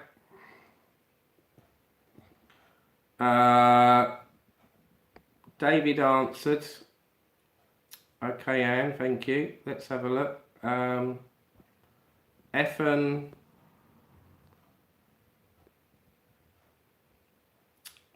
It's crashed. Isn't it weird? David Butler. Yep, I've got your answer there, David Butler. Well done.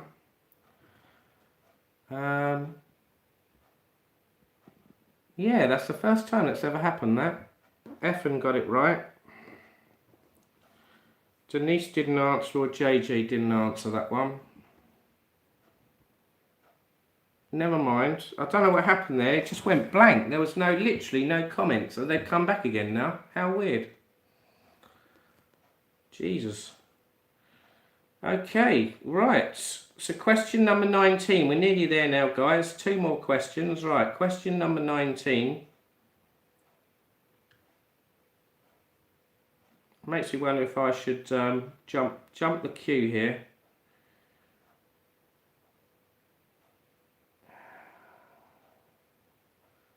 Let's do a couple of different questions. So if people have got all the answers, I'm going to do different questions here, so that'll make it harder. Right, we'll do this one. Question number 19 is going to be this one. Right. In which year did Tony Blair become the British Prime Minister? In which year did Tony Blair become the British Prime Minister? Your time starts now. In which year did Tony Blair become the British Prime Minister? That's question number 19. Which year?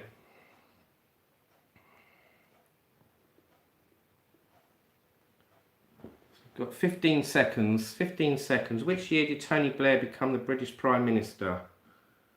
Do you know that one?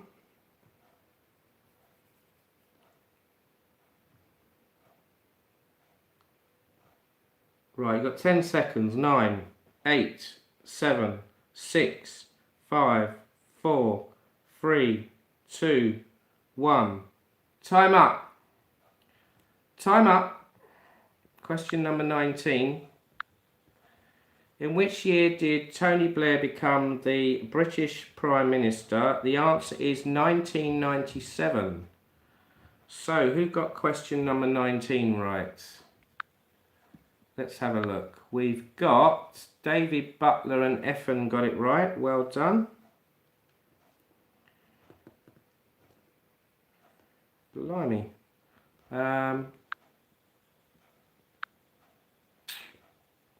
Gerald, Boyd and Roger got it right. Gerald, Boyd and Roger.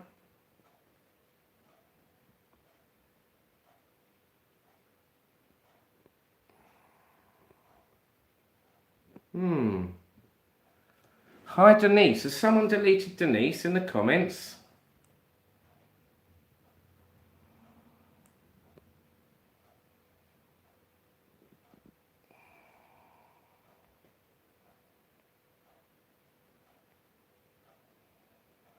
I can't see Denise's comments.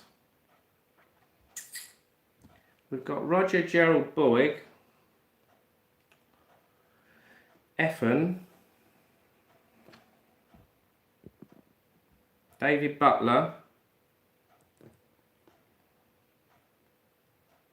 Got 4 people's answers here. My phone has crashed. Oh, right. So we can still see your comments. It's crashed. It went into meltdown, did it? Oh, never mind. These things happen, don't they? Or sometimes your battery runs out, or it crashes. Yeah. Well, it's funny you should say that, Denise, because when I was saying just now, I was watching SDTV the other day. He was doing a live on YouTube of filming the planes landing at Heathrow. I watched quite a lot of his shows. He does Stansted, Gatwick, Heathrow, London City. He was doing a Tuesday live at Heathrow because he couldn't do last Saturday because the weather was bad. And I think about halfway through his live, his internet, the picture started buffing on the live, and there was nothing wrong with his signal at his ends. See, look, my signal's going wrong now. He had a problem with his signal, so it was like buffing, and then he had his comments froze. They stopped. The comments weren't coming through. He had like about 1,000 people on his live. And obviously you get lots of comments coming through, don't you, when you've got loads of people on a live. And he said that, what's happening? He was like going, oh, what's happening in my comments? There's nothing happening. And then he was going, oh, a lot of people with Apple phones, iOS, is playing up.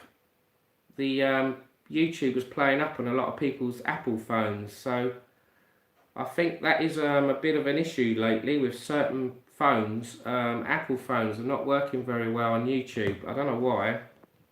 There seems to be some sort of problem. It's not all the time, but sometimes. So if you do find you're on a live and you're writing comments and it's not working, it could be because you're on an Apple phone and the YouTube's not working properly on it. I don't know why.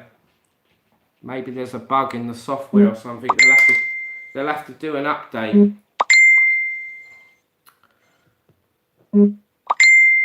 So we got someone pinging me now. Somebody. Right, let's stop that before it gets out of control. There we go. We do that. See, we're all under control here. Someone tries to mess up my live. Some troll. I'll just stop the sound on this phone so they don't do me up. There we go, we do that. There we are. That stops the trolls, doesn't it? See, we're all prepared. We know how to deal with these idiots. Right, so we're on question number 20 now. So, if the phone vibrates, it vibrates. Let's turn the vibration off. There we go. Right, so it can't vibrate now. Right, so there we are. We finally cured it. Right, so we're on question number 20, guys. Sorry about that.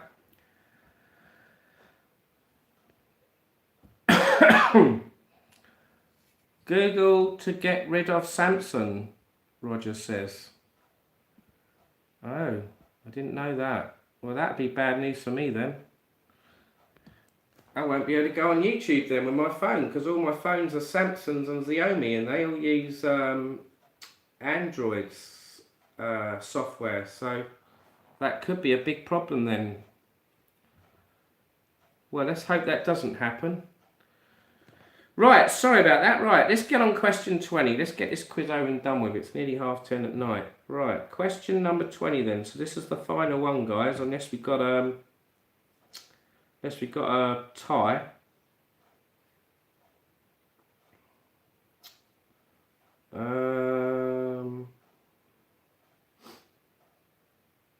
Right, I'm going to do this one for the last question.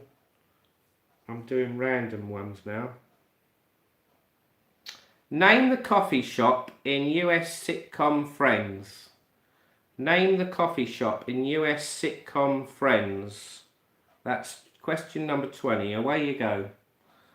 Name the coffee shop in US sitcom Friends. If you're a Friends fan, you'll know that one, won't you? So away you go. That's question number 20. I have done these questions before though. I recognise them now.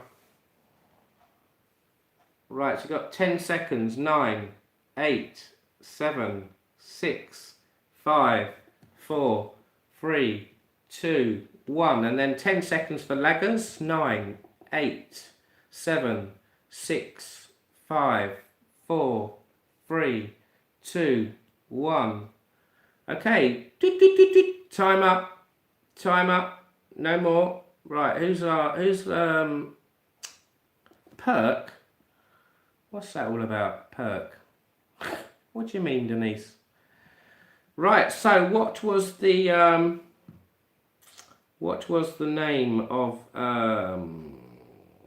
the coffee shop in the US sitcom Friends? It was Central Perk. Central Perk, not Central Park. Central Perk. Right, so do I be mean and only accept Perk, or do I accept Park? I'll accept Park. We won't be that mean. Right. Right. So Denise Brown got it right. Question number 20. She missed out on a couple, 17 and 18, because her phone crashed. Right. So, who else got it right? Effin got it right. Well done. Who else got it right? We've got David Butler got it right, and Gerald Boyd. Well done. Roger got it right. I've never watched all the Friends episodes. I've got the box sets, but there's so many episodes, I ain't got the patience to watch them all. I think that's everyone, isn't it? Yeah, everyone got that. JJ's vanished. He's obviously given up because he said you need a degree to answer some of these questions. I don't blame him. He could have stayed. Never mind. We might be watching in the background. Right, so there you go. We've finished the quiz. So that's it for today. So what we're going to do now is we're going to add up your scores. I think you should give me the last two questions that you said I was late in when I wasn't. Oh dear. Excuses. Right, come on then, let's add up your scores. Right. So looking at this, Gerald Boyd has done very well. Oh, who is this Wally? Someone's... Right, so looking at this, Gerald Boyd has answered every question right except one. So you got 19 out of 20. So there you go, 19. Didn't even have to add it up. I could just tell looking at the grid. Right, Roger, you got, let's count how many you haven't answered. That's the easiest. Looking at this, it's 1, 2. 2 questions you didn't answer. Number 3 and number 13. So you got 18. 18, so that puts you in second place. David Butler, there's a few you missed. according to this, 1, 2, 3, 4, 5 questions, 6 questions. So that would be 14, wouldn't it? Let's add it up. 1, 2, 3, 4, 5, 6, 7, 8, 9, 10, 11, 12, 14. David Butler got 14. JJ disappeared. He only got 4 right. Denise did quite well. But there was a few you didn't answer because the timing was wrong, or your phone crashed. So we got 3, 4, 5 you didn't answer, so that's 15 then. You got 15 right. Effin, you did quite well, but there's a few blank spaces here. 1, 2, 3 blanks, so that would be 17. Michelle answered 1. So, but she had to go, didn't she? So there you go. We have an outright winner. It's the former champion. It's Gerald Boyd. Gerald Boyd has won today's quiz. So well done, Gerald Boyd.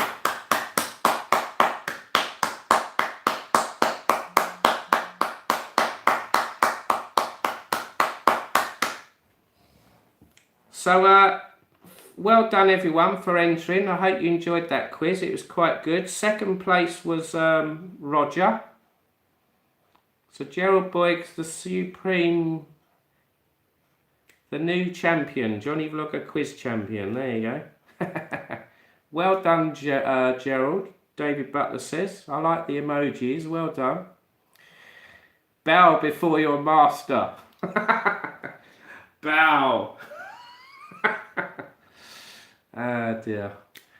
So that was a bit of fun, wasn't it? But I didn't realise I'd done a lot of these questions before. So all you had to do was have another phone, find the quiz where I've done these questions before, and you would have got all the answers. Well, I'll make sure the next quiz I do is new questions. In fact, I'm going to make up my own questions. I'm not going to look up questions from other quizzes because some of them are quite difficult, aren't they? I'd rather just make up my own questions. So what we'll do next time, I'll make up the answers myself. What I'll do, I'll watch the news and what's happening in the world, and I'll pick out. I'll just write down some questions, and then what I'll do, I'll read them out next time. Well done, Mr. Google Man.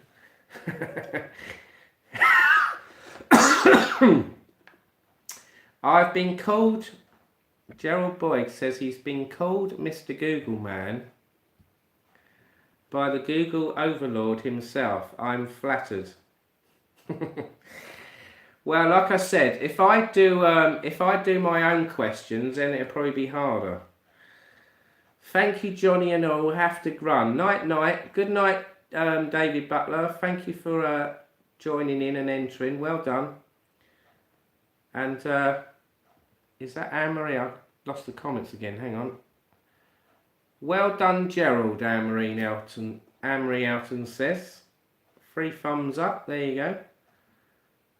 Night, Johnny and everyone. Bye, Anne and David. Thanks for joining. So we've got 24 in the room. Click the thumbs up, guys.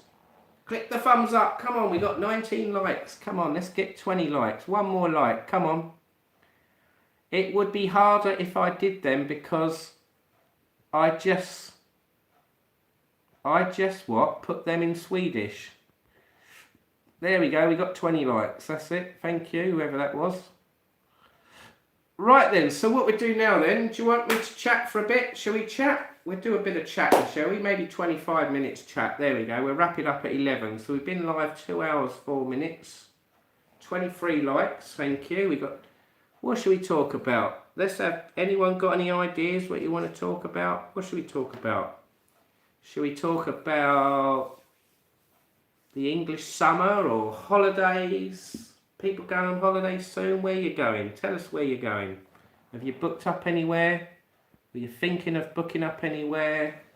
Are you a Tenerife fan? Are you a fan of somewhere else, Thailand or something, or America, or Sweden, or whatever? Music, should we talk about music? Do you want to talk about gay pride? Do people like gay parades? There was a big one in Brighton last weekend. The weather was against it, unfortunately, so it put a lot of people off, didn't it, going to the streets to watch. Some turned out. Some of the, what do you call them, the stalls or carriages or whatever they are, people walking along the street were dancing and that, weren't they, and carrying on, fighting with the weather. I've seen a few videos. I was gonna go down myself and film it all, but because of the rain, I didn't bother, because I didn't want to get my phone damaged, water damage. It's too risky. That is the biggest problem with vlogging, isn't it? The weather. If it's raining, it's not good for your mobile phones. I suppose the only way you could do it is if you had a waterproof camera. Come and have a pint in Costa Adeje in September, Roger says. I should have got the dates when people are going in September. I've forgotten when people are going again now. You know, maybe I could do a surprise visit. So when are you going again, Roger, in September? Let's write your dates down. Come on. Let's talk about getting you back over in Tenerife, Damien Hancock says. Hello, Damien. So you're going again soon, aren't you, Damien? When are you going? When are you going, Roger? Come on, let's get all the dates down. Let's work out when people are going. Maybe we could meet up, say hello or whatever, have a few beers. I've been a bit unlucky, haven't I, not seeing you, Damien? I think you went and the weather was bad, or you was busy diving when I went over. So Roger's going the 5th to the 26th, 3 weeks. Wow. That's good, isn't it, Roger? Well done.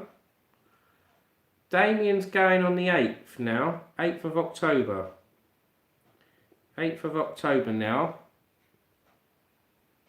What's that? As September seems so expensive. September's expensive, is it, Damien? Okay. Well, I did look on a few websites the other day, and prices do vary, don't they? I think the annoying thing this year I've noticed, it's a bit of everything, isn't it, has gone up. The flight prices have gone up. It's very hard to find cheap prices now, isn't it? Flights.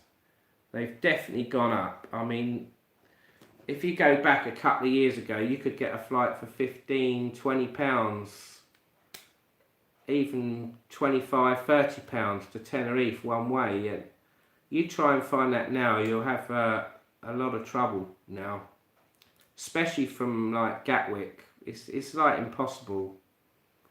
You know, it's annoying. It's really annoying. And then the hotel prices have gone through the roof. All the hotel prices have almost doubled. Some have even tripled. And Airbnb rooms have gone up. People put their prices up there. It's making it very difficult now to book a cheap holiday in Tenerife. You've got to splash the cash now, haven't you? You've got to splash the cash if you want to go to Tenerife. It's a shame, really, because it's. I do love Tenerife. There's no question about it. It's like my second home. I would like to live there. Still am considering moving there. I have been looking at a few apartments online. But I think what I want to try and do is get my residency. I want to try and apply for Spanish residency. Once I can get Spanish residency, if I can get Spanish residency, then obviously I could just buy a place. Or rent a place out there and then maybe buy a place. I think that's what I'd like to do. I'd like to live in Tenerife. If I didn't live, if it didn't work out in Tenerife, if I lived there and then I didn't like it, then I'd probably come back to the UK or possibly try somewhere else like Spain mainland. I might try Benidorm or something. Try Benidorm. Something tells me I probably wouldn't like it after a while in Benidorm, but you don't know, you might like it. But I do like Tenerife. Tenerife is nice. There's another few islands I quite like in the Canary Islands. I like Fuerteventura. I thought Fuerteventura was quite nice. It's not as busy as Tenerife. There's less bars and buildings built up. It's not as built up.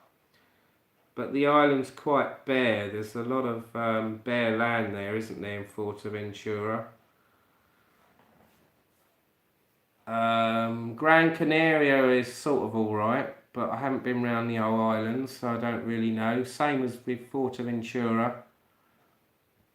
Lanzarote I haven't been to yet. You should buy a place and we can all rent it from you, Damien Hancock says. Do you have any Irish in your family? No, I don't, I'm afraid. Yeah, I haven't got any Irish family, I'm afraid. I think what I'd like to do, the ultimate plan would be to move to Tenerife and live there and try and have a little bar or a little cafe or something, a little business to have a go at.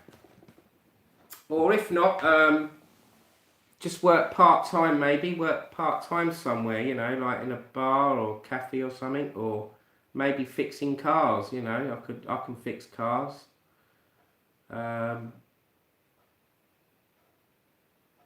Anything really, I suppose, within reason.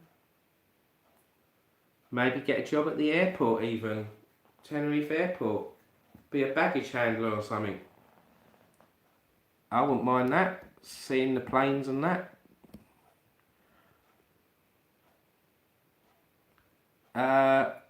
Roger's paid all inclusive, 1,800 for 3 weeks. Wow. So what's that, 600 a week? Inclusive, fully inclusive. Unlimited drinks and food. Well, at least you know that's all you, well, obviously if you're there all the time, you won't have to spend any more money, will you, Roger? That's a good idea in a way, because you know you can't spend a lot more money. So, Mick Dunn, oh, I've read that one. Martin Wass, hello, you're off to Los Cristianos in October.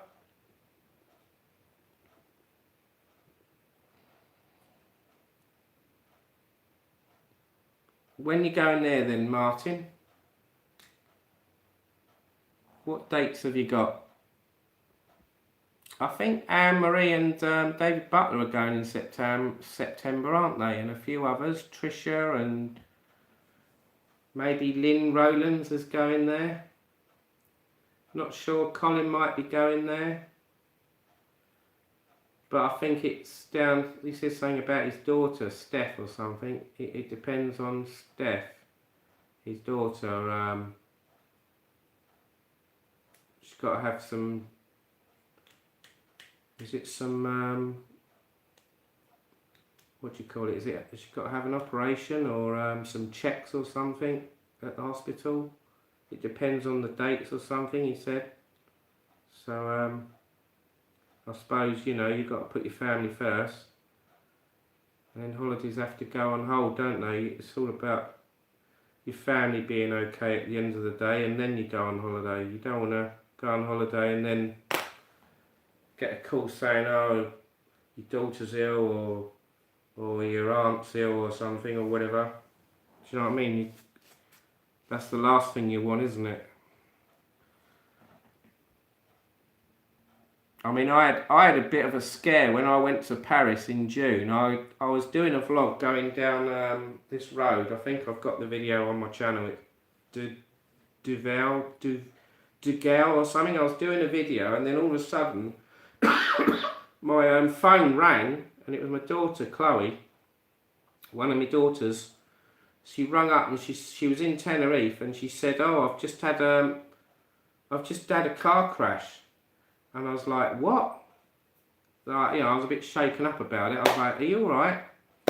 And luckily she wasn't in the car. It was she went to Muscat Valley near Los Gigantes, and she parked the car up at the car park there, and a car hit their car, and then the car got nudged and it moved.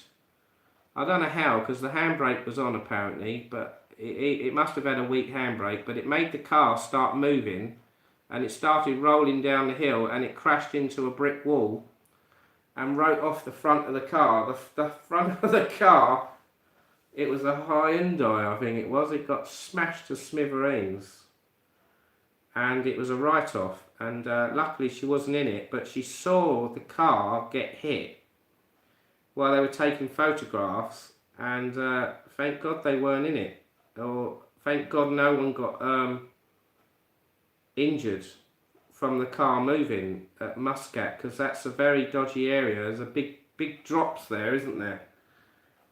Like a valley. Very narrow roads around there. When are you looking at returning, Johnny? Well, if you're going in October, Roger's there till the 26th. There's a possibility I could go Tenerife the end of September, or if not October, beginning of October maybe. Yeah, there's a slim chance I could go there maybe. So you never know, I might go there.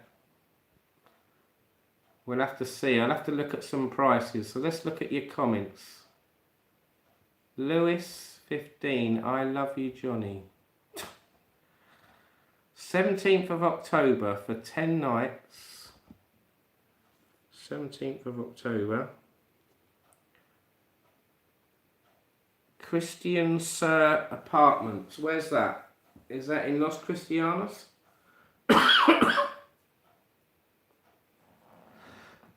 Ooh. Where are you looking at going? Just for drinks, Roger says.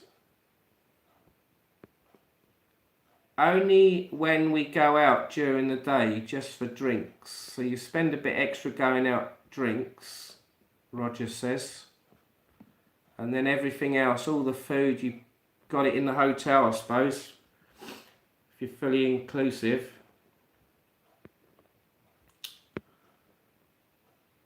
Was that the one from Andrew? What do you mean? What, the car? That's a bit cheeky. No, it wasn't from Andrew. It wasn't from Sanesty Cars. No, my daughter got it from Top Car Hire Company. There's loads of them in Tenerife. I recommend the German one. Can't think of the name now. Autoreisen I highly recommend for car hire in Tenerife.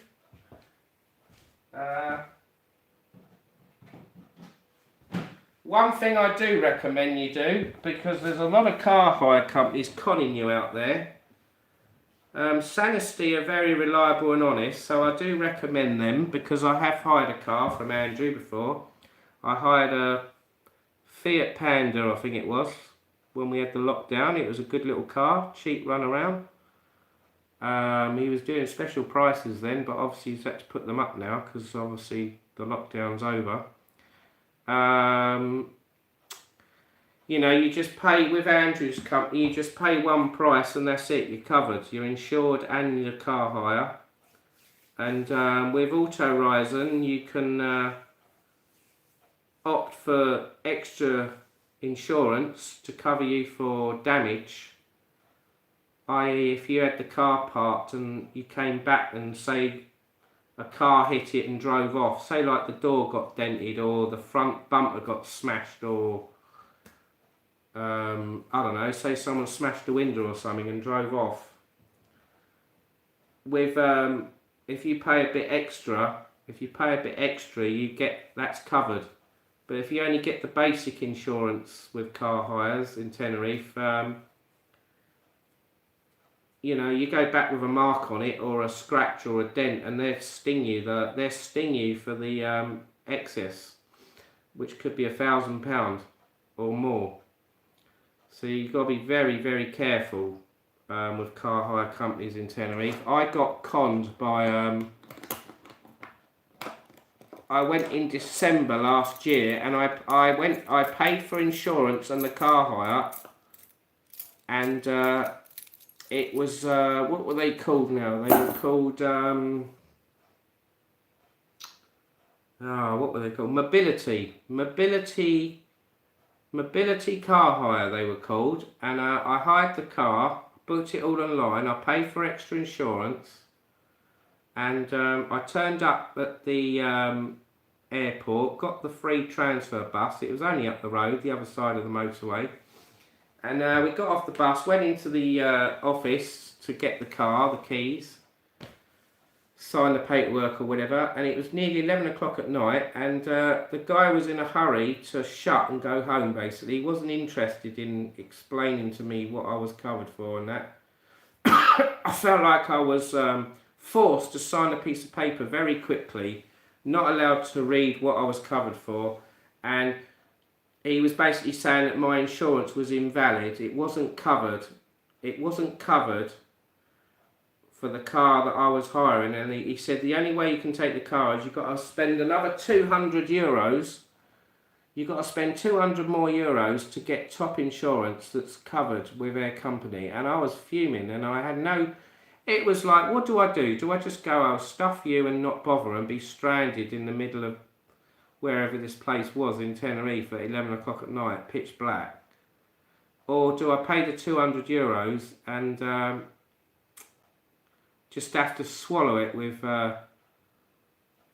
what would you say, gutted, or oh, I've been scammed, I've been conned. So I paid the £200 to get the car, and so I knew I was fully insured. And then I rang up when I was on holiday, the car hire company, to say, look, why have I had to pay up this other £200? And they just fob you off going, oh, we'll get back to you, we'll look into it. Yeah, I'm not sure, yeah. Oh, we'll get back to you. They never got back to me, and so I ended up paying double. I ended up paying like 400 odd euros for a car and 2 lots of insurance, of one of which was invalid. And I was fuming. And I kept fighting this case with these companies for 6 months. And I went to my credit card company, and Barclaycard, I'm with Barclaycard, and they helped me. I gave them all the information of what happened. I gave them all the paperwork for all the insurances and what I paid, and they helped me out, and I got the £200 back. The £209, I think it was, I had to pay. I got it back. But I was watching some video. I can't remember if I'll get this right or not. I might get it wrong. But apparently you can buy a policy that covers you for excess cover. So if you hire a car and then they say, like in my incident, oh, your insurance isn't valid, you've got to buy another insurance, or say like you had the basic insurance and your car got damaged and then they wanted £1,000. If you've got this excess cover, you're covered if you pay it. So say like they say, oh, we want £1,000 when you take the car back. You go, okay, that's fine. You pay the £1,000 or whatever, and then you claim it back through the insurance, so you don't have to pay it. So it might be worth getting that excess cover, so you're covered for any dodgy bills, any dodgy expenses when you take the car back. So my daughter went the other month, and she, like I say, she had this crash up in Masca near Los Gigantes, and it wasn't her fault. A Spanish driver hit the car and drove off. She got the registration of the car and that was it, but because she had this top insurance, excess cover and all that damage, etc., blah blah blah, they brought her another car out straight away. She just had to ring the company up, and they brought out a roadside recovery to take the car off them, and they gave her another car straight away, so she wasn't stranded. She didn't have to pay any extra money out, so she was laughing. She obviously had better cover than what I had. I don't know the full ins and outs of it, so I'll have to try and find out. But you've got to be, like I say, you've got to be very careful with these some of these car hire companies in Tenerife. There's a lot of dodgy companies scamming you, trying to rip you off. And thank God I've got my £200 back. But there is another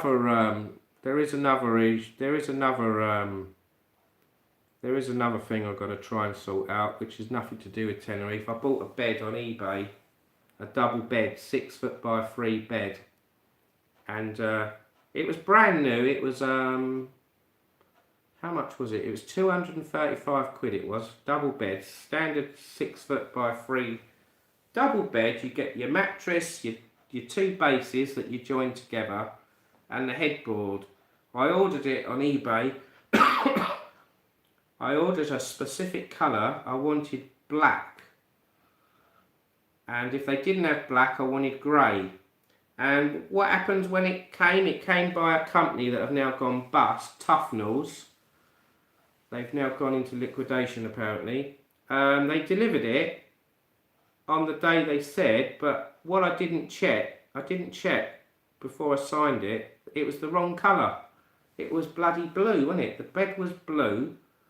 And then even worse, when I got it in the house, it was about 4 packages, 2 bases, the mattress and the headboard. The bloody the headboard had the wood bits missing. You know, you have those 2 wooden strips that you screw into the back of the headboard and then you screw it to the bed. The bloody bits of wood were missing and the screws. Someone had bloody ripped the packaging open and bloody nick the screws. So like, I ring up customer service, absolute rubbish. You can't get through or they cut you off. You send the messages on eBay, blah blah blah blah blah blah. I want a replacement. When can you get it? Blah blah blah blah blah. Went on for months and months and months, and in the end I didn't get anywhere. I got fed up. So I'm trying to fight this case now again with Barclaycard, because I paid it on Barclaycard. I'm trying to say, look, they've sent me goods, brand new goods that were faulty or damaged, and they weren't the right colour, and I want my money back. You know, they was meant to collect the bed, take it back, and get your money back. But it's ongoing. I'm still going on and on and on. This is like, I ordered this in January. It's like August now, and it's been going on for months, just going around in circles, not getting anywhere. It's so annoying when you get these dodgy companies not giving you good customer service, or you can't get your money back, or they can't replace the goods. It's really annoying. So I'm trying to sort that out now. So one good bit of advice I'd say is never buy a bed online. Roger bought a new mattress headboard from Argos, £1,050. God, that must have been a good one then. Do you need to pay deposit with Andrew before you pick up? No. No, you don't have to. From memory, you didn't have to pay anything. You just pay. You pay him when you get there. Or you go around his office and pay him.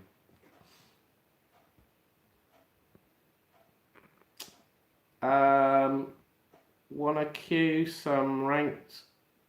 What's that? I'm not sure what that means. CSGO. Where's Denise tonight? She's at home, eh? Hello, Steve H. I suppose a company like Argos you could trust. They're a you know, they're a decent company, aren't they, Argus? But the company I went with, I don't know who they were. Dreams Beds or something. It's not the Dreams Mattress Company. It's some other company. They were dodgy. They were dodgy, man. They I looked on their reviews, and the amount of people complaining, saying they got the wrong bed, or it was damaged, or the wrong colour, or they bits missing. Loads and loads of people doing the same old thing as me, trying to get their money back, trying to get their faulty goods replaced with decent goods, new goods, not getting anywhere. So obviously a very bad company to deal with. They're up the north somewhere. Got their address somewhere. Maybe I'll tell you at another time when I get a bit. If I get anywhere with this case, I'll tell you everything. I'll tell you who they are, their phone number, their address, everything. So you don't ever order from them. Highly recommend you don't order from them, because if you do, the chances are you'll get a lot of grief, which is what you don't want.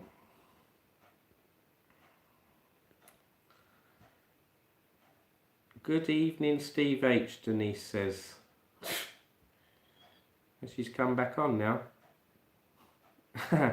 Mick Dundee says, I'm on my 6th attempt for a sofa bed. Pick up the range. Terrible, he says. Maybe they deal with the same company that I dealt with. Yes, I think with beds, your best option is either a company like Argus, or just buy from a local bed shop. It's a lot easier, where they do free delivery, like they turn up with a lorry, you know, one of those Luton vans, and they make their shops probably a couple of miles down the road or something. That's probably your best bet. Don't buy beds online, because if you've got a problem, the amount of money it costs to send it back because of the weight and because it's bulky, it's just not worth the time of day. Unless the company are definitely gonna guarantee that they replace it free of charge within a certain time period, like 30 days or whatever. I don't recommend you buying beds online. No. I mean, the bed I got, I mean, the base is okay, it's not damaged. The mattress is okay. The only thing that was dodgy was the headboard. Like I say, a few screws missing, and the 2 bits of wood. I'm sure I could probably get the bits of wood off another headboard or a second-hand one, or go to a bed shop and buy the bits. But what I'll probably do is I'll probably just I'm going to sell the bed onwards on Facebook or something now. Just get rid of it. I don't want it now. I can't be bothered. Probably just sell it for a bit less than what I paid for it. So just one of those things, isn't it? Bad luck. You get this sometimes, don't you? Dodgy stuff. It's a bit like sometimes I buy car parts online for cars. The parts turn up and they're not the right part, or it might be a second-hand part and you fit it on the car and it doesn't work, and it's like meant to have been tested. You know, some of these things, they're really annoying, aren't they? Like you get a starter motor or something, or a wiper motor or something, you put it on the car and you turn the car engine on the key and it doesn't work. It's like, what the hell? You know, you just spent an hour fitting it, putting it all back, all the panels, all nice and neat and tidy, job done, and it's like, turn the key on and it don't work. It's like, what? Oh dear. I've just got into bed. Got to get new car soon. My lease is up on mine, Roger says. Definitely very stressful now, yes. So have you heard any more on that harvester place that burnt down today, Mick Dundee? I saw a video of it. It was going up big time, wasn't it, that harvester?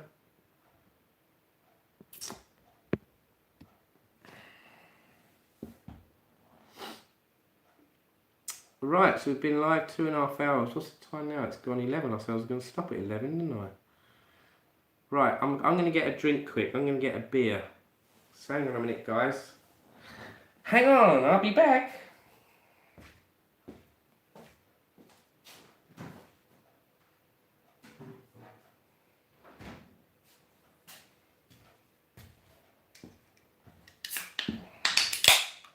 Ah, yes, that's what we need, isn't it? A nice beer.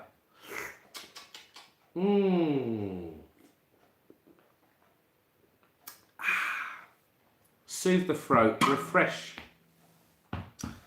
Had a bit of a sore throat the last week, tonsillitis. It's still there. It's killing me. All down here. All here in my neck. Just there, the tonsils. They're all hurting me. They're all swollen up. Taking loads of medicine, ibuprofen and all that stuff. Nothing's working. Cough mixture. Benylin. Get a doner kebab. I wonder what those...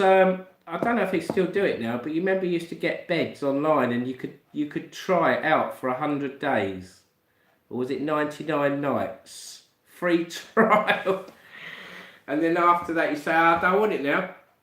Come and get it. Take it back. Take it back. I want another one. And you ring up another company and get another 99 nights free. Has anyone ever done that? I've got one of these beds for 99 nights where you get it free. And then you can send it back. Take it back. Take it back. And get another one.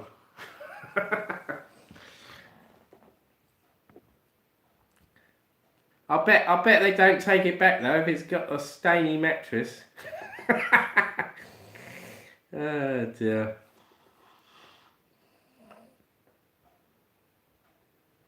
I bet there's lots of clauses, isn't there, in the contract. It'll say if you don't put a mattress cover on it, it's not accepted back, or any odours on it, any stains.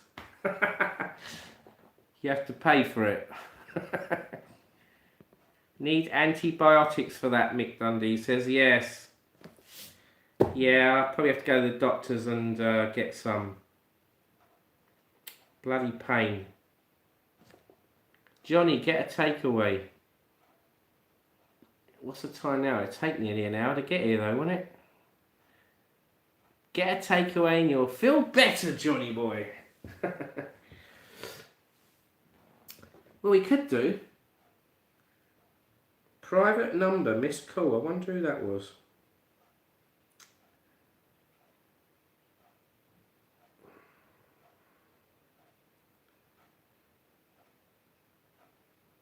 Johnny Vlogger. Who's this? Oh yes, I'm nearly on 7,000 subscribers, guys. I don't even know if I've hit 7,000, but let's have a look. I was on 6,900 and something earlier. Here we go. 6,997. We're 3 subscribers away from 7,000 subscribers. So if you're new watching, please subscribe. Johnny Vlogger UK. It'd be much appreciated. We need 3 more. We're probably, if we don't hit it tonight, we'll probably hit 7,000 tomorrow. Lots of people have been watching my Benidorm videos. They've done quite well. And I still get people watching the Tenerife videos. And I even still get people watching my car fix videos. My old car fix videos. I haven't done one for about 2 years now. And some of them have got quite a lot of views. So I am planning on buying some cars again. I like to buy cars in the winter because the price comes down on cars, I notice. And I'm sure I'll have a few new projects, few new videos to do to show you how to fix certain bits on cars. So we'll probably do that. That'll be a new range of videos coming out soon. I might put them on my other channel though, Johnny Boy. I'm thinking of changing the name though. I don't really like that name, Johnny Boy. Has anyone got any ideas what I could call my other channel?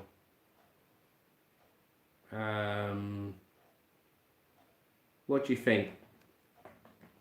I want to sort of just concentrate doing videos on fixing things. Be good if you buy an old banger and film bringing it back to life, Steve H says. Yes, I do like saving old cars from getting crushed up.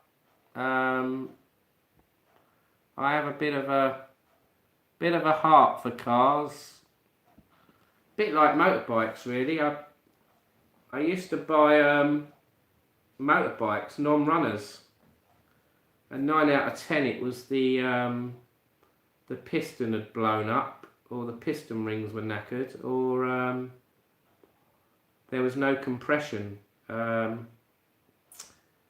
got a 50cc Suzuki trial bike. It was in a skip once, and I didn't know who the owner was or anything, and I decided to pull it out the skip. It was in Hove, near Brighton, and I went to the post office to apply for a logbook, and yeah, I got the logbook through. It hadn't been. I got nothing from the police saying it was stolen or whatever. It's obviously just been abandoned and dumped, and I fixed it. I got it all up and running. I got an MOT on it, and I was chuffed. And then I sold it. To this little young kiddie. It was his first motorbike with the L plates on it, and yeah, I was quite pleased with that. That was years ago. I mean, blimey, I'd love to have done a video on that little project. And I used to have a Yamaha DT100. That was like an old-fashioned trial bike. I got ripped off. I went to this back street motorbike garage in Brighton, and the guy was very dodgy. He used to sell a lot of dodgy bikes, and they must have all had problems with them. And I bought this bike, and it used to keep cutting out after a couple of days. It was like it was overheating or something, and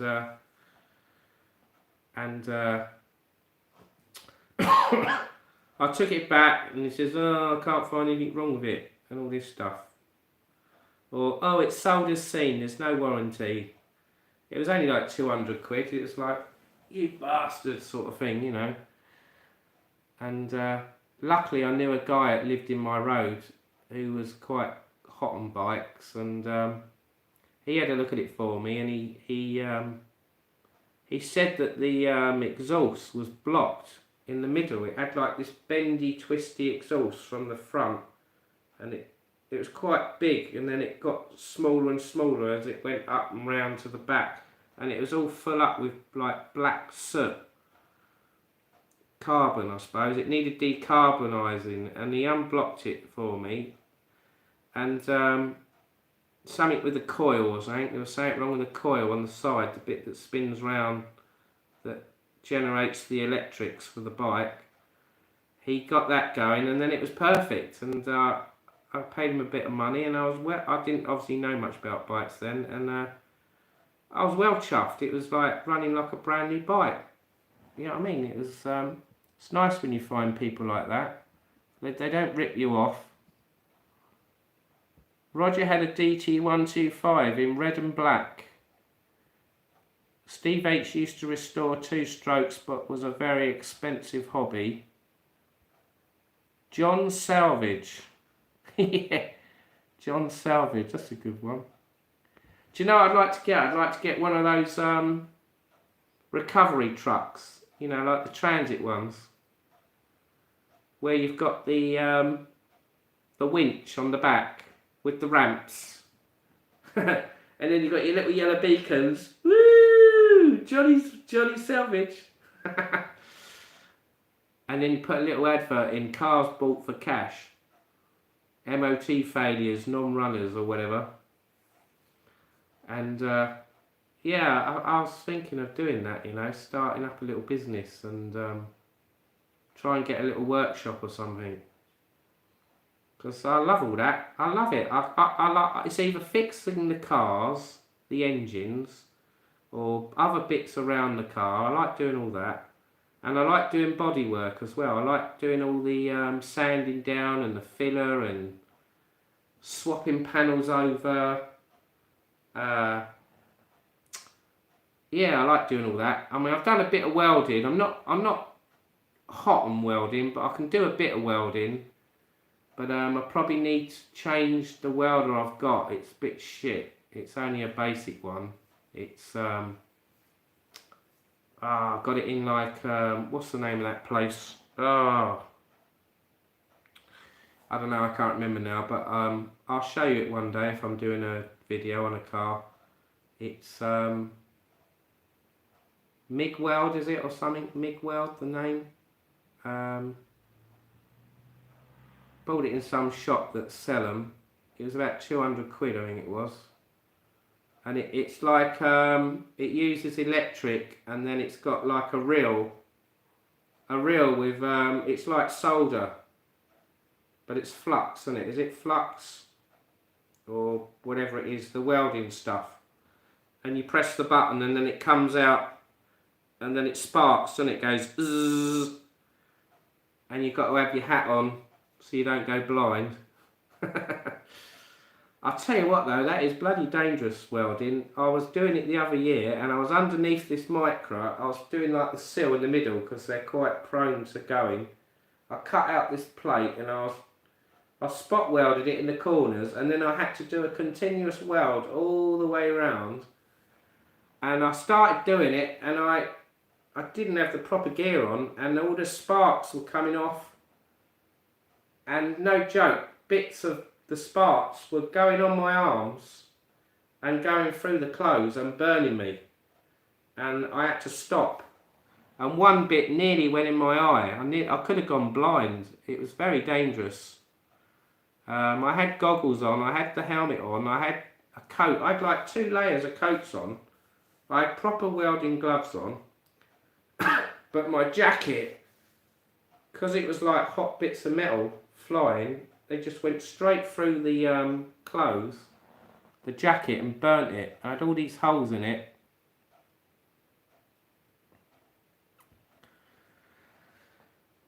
How many subs do I need? Well, I needed 3 a minute ago. We're 3 away, weren't we?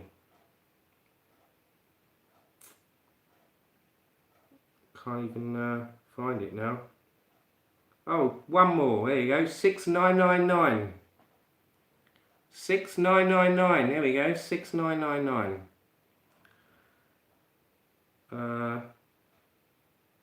So 1 more. 1 more and we hit 7k. Will we hit 7k on this live? You can do mine. I got a deep scratch. How much you charge to do it? I used to use local people, sprayer and welder, and a guy to do zinc plating to revive rusty bolts, but all of them are gone now. Yeah, that's I've noticed that in Brighton. In Brighton recently, a lot of these units where motor mechanics had, or sprayers, or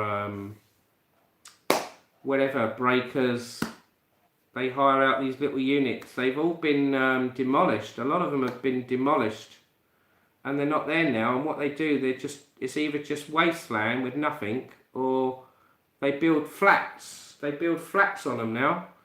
And there was one in Lewis Road, Brighton, up the side street, Melbourne Street. There were about 4 or 5 of them.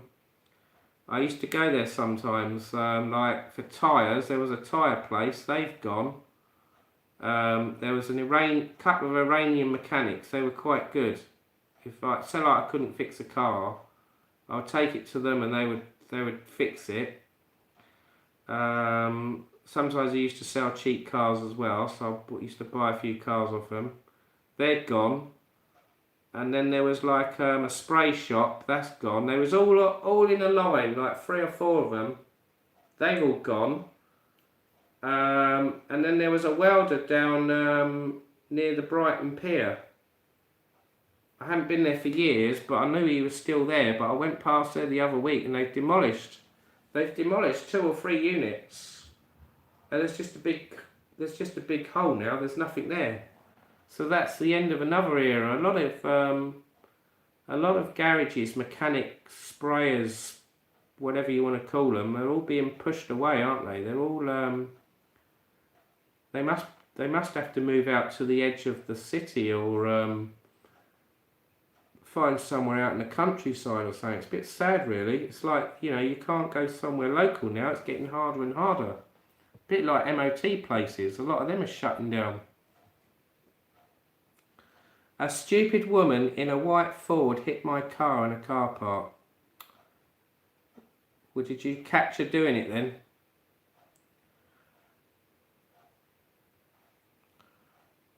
Yes, my daughter, I lent her my Micra, and I noticed she gave me it back yesterday, and it had a dent on the front wing on the corner near the headlamp, right on the corner edge. It's probably a dent about that big, with 2 scratches in it. I've got to try and see if I can pull it out and repair it. Otherwise, I'm just going to get another wing. I'm not going to muck around with it, because you can just unbolt them.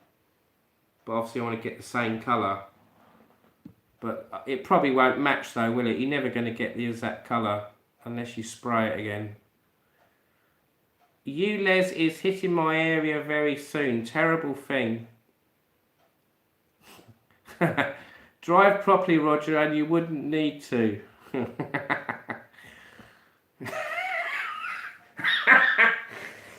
No, it was on CCTV in the Toby pub, Roger says. So she obviously, she did a hit and run. That's bad. I hate that when people do that. When they hit a car and they drive off thinking they're going to get away with it. I mean, alright, some people, they do that and they do get away with it. But like you said, if there's CCTV and it can pick up the registration and the person, what they look like, getting in the car before they drive it or whatever, and when they hit the car and they drive off, at least you can get them, can't you? Go to the police or whatever, DVLA, track down who they are. But you do get the odd nice person that's honest, and which is very rare now. And what they do, if they hit someone's car, they get out and they write a little note and they put it on the windscreen. They put it on the windscreen going, "Oh, I'm really sorry I hit your car. I'll pay for the damage. Please ring this number." But that's very rare now. I mean, unless you see them doing it or there's CCTV, you're not going to... Chances are they get away with it, innit? Hit and run. It is annoying. It does happen a lot, especially in car parks. When cars are very close to each other. They open their door. Some people, they open the door, don't they? Literally, they bash the door to the car next to them because there's not much of a gap. And they get in and they drive off and they don't care. And then, like, you're the owner of that car. You come back and there's like 2 or 3 bloody dents in the side of it, or scratch mark or something. I mean, who are these people? They've got no respect for other people's property.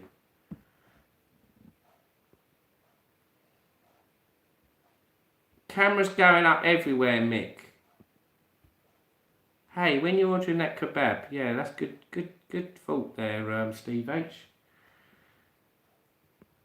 Maybe it's a nightmare. Ring door cams too. Our future doesn't look very positive, does it?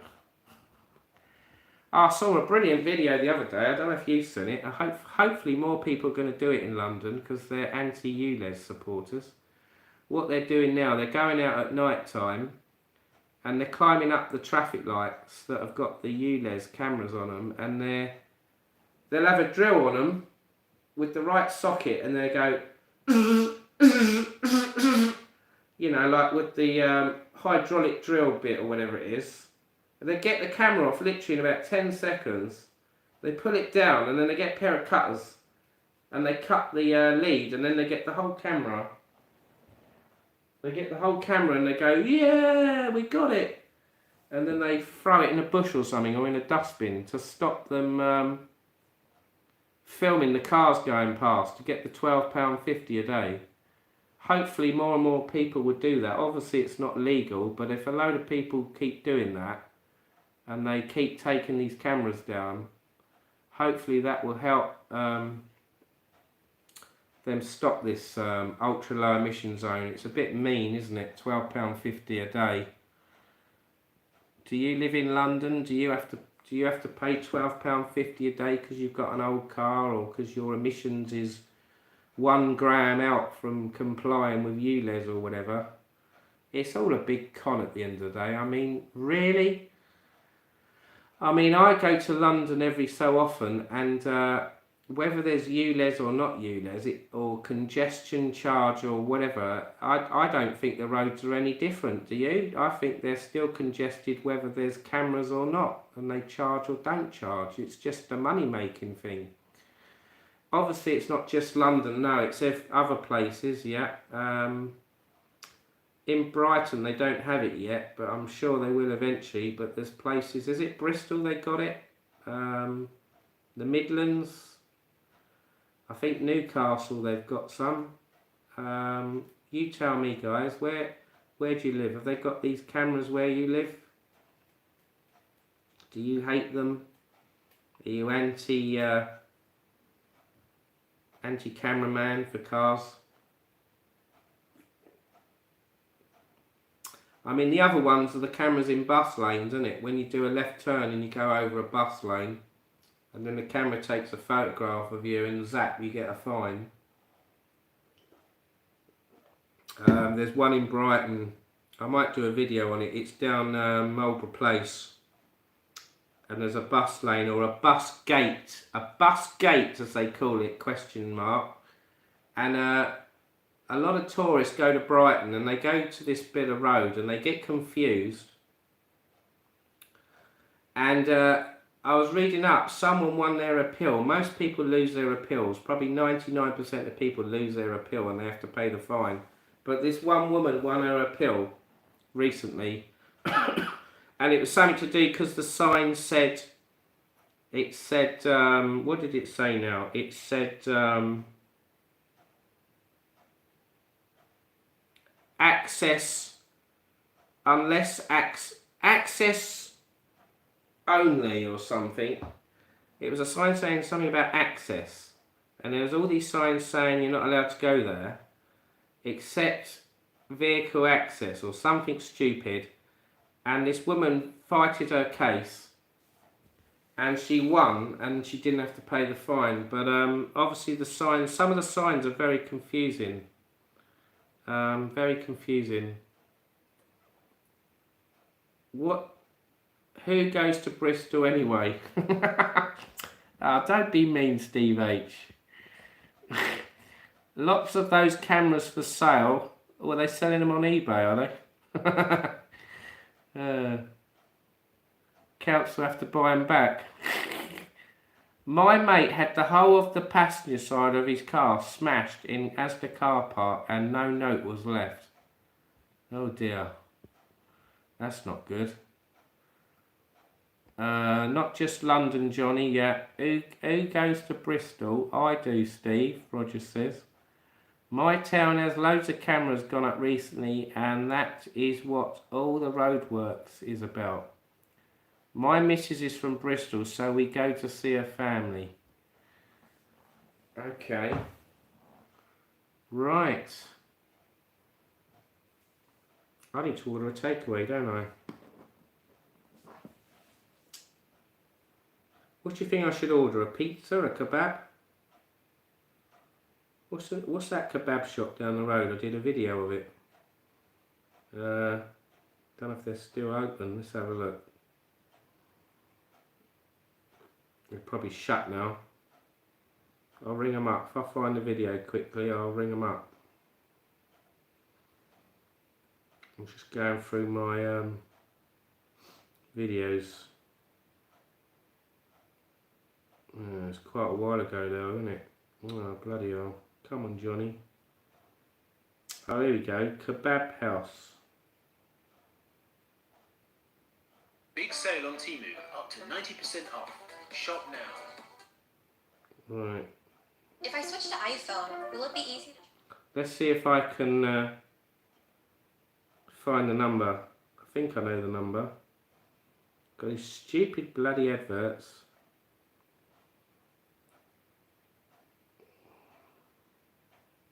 Oh God, now there's another advert. They are so annoying, these adverts.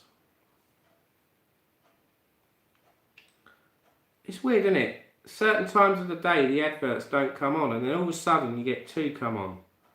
Just when you want to bloody use the phone or watch a video. Right, I've paused it. Let's see if I can read the number. Right, let's see if they're open. Let's order a takeaway live.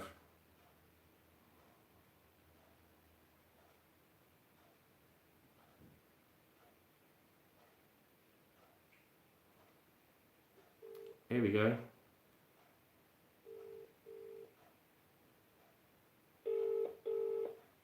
Can you hear it? Hello?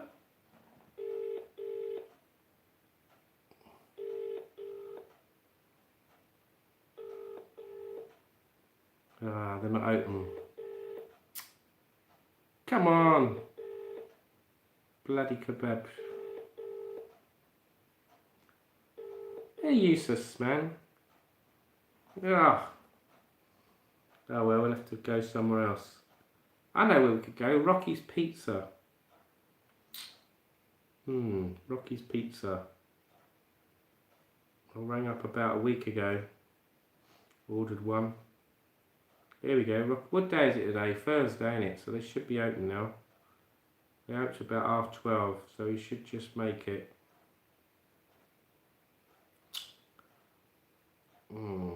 Rocky's Pizza.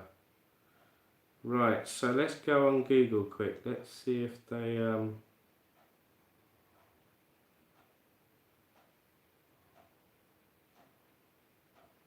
try and order a pizza live.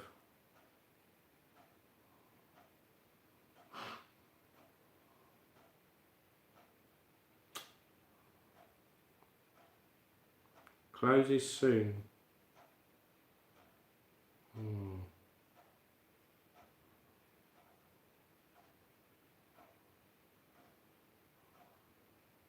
They have all different times on their website, but that's what I don't get.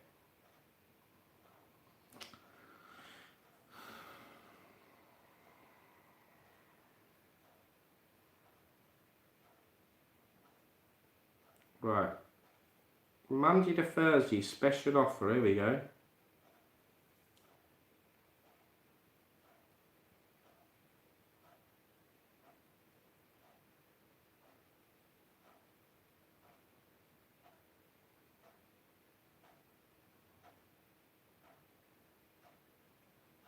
I might get a Hawaiian pizza actually. Ham and pineapple.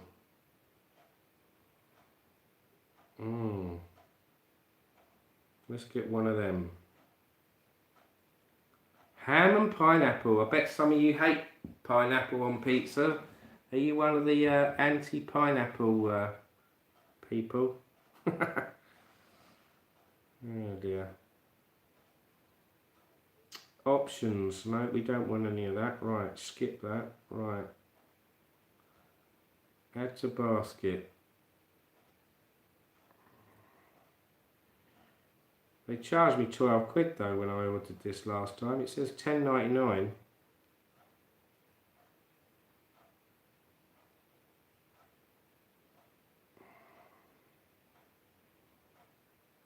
God, all these extra options. Why is it saying £21.98? Got two of them. That must have been from last week. Right, £10.99. So we're just ordering a pizza. Right. Complete. Cash. Cash only. Right. Here we go. Let's see if it goes through. Your order has been sent. 15-inch thin crust, Hawaiian. $10.99. Right. So there we go. We've ordered a pizza live.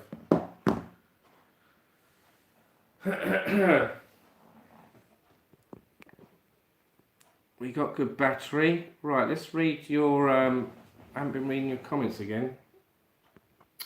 This blimmin' YouTube is really playing up tonight. Save the kebab when I come.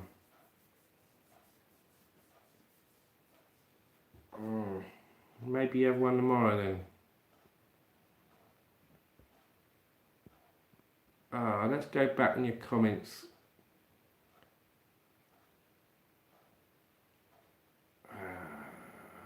Got to go end of the month. Had to stay in that place for 3 weeks at a time. 3 months, Roger, and worst time of my life. Hope you're all cured and okay now. Certainly am. Good, Roger says.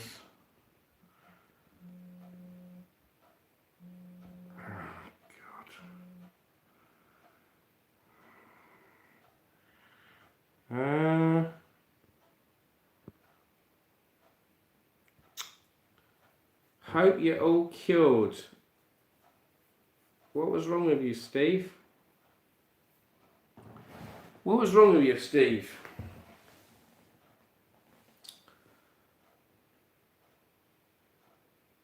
You got to eat another one tomorrow when Denise comes. What is this? The bloody kebab challenge? Kebab pizza challenge. Oh dear. It's a bit late eating a kebab, isn't it? Or a pizza. It's not good to eat late at night. Cancel the order, quick. Cancel the order, quick. Nah, I'll eat it now, I'm hungry. I only had bloody noodles earlier. Smart price noodles. You had cancer, but not now. Oh dear. Sorry to hear that, Steve H. What sort of cancer was it? If you don't mind me asking.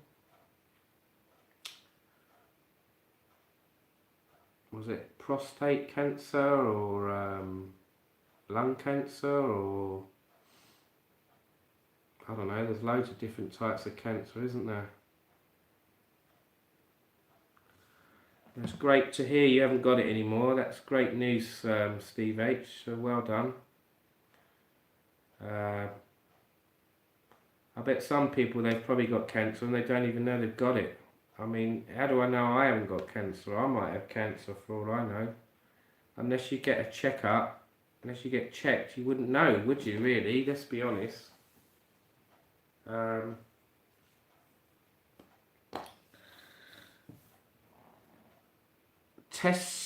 Testicular, then spread to my lung. Oh dear, sorry to hear that.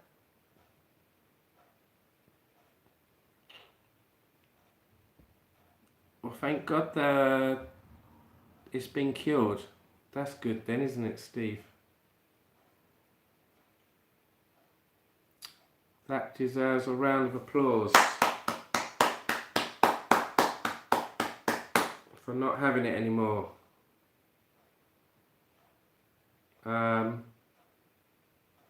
Must be tragic, isn't it, when you get told you've got terminal illness or something, you're going to die. They say, like, a doctor says, oh, you've only got 2 weeks to live, or 6 months to live, or whatever. It must be horrible, mustn't it? It's just hard to picture, really. My mum died of cancer. She died of breast cancer in 2007, and she kept quiet about it. She had breast cancer. She had treatment, and I think she had one breast removed, and it sort of got rid of it. But then it came back. It came back, and it spread. And then once it spreads, it's they can't cure it, can they? Well, they couldn't back in 2007. They might be able to now. Obviously, cancer treatment's getting better and better, isn't it, as the years go on? But you know, some people, that's it. They get told the news, and that's it, isn't it? It's very sad, very tragic.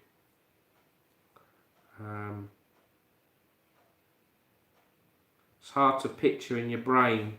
It's hard to picture in your brain what that person must be feeling, going through when they get told that news, that you know they're not going to live much longer. It's very bad, very tragic.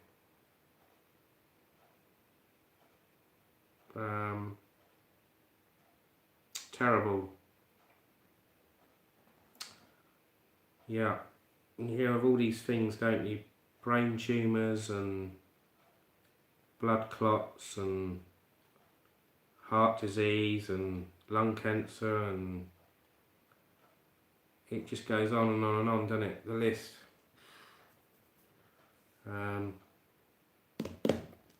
Not nice.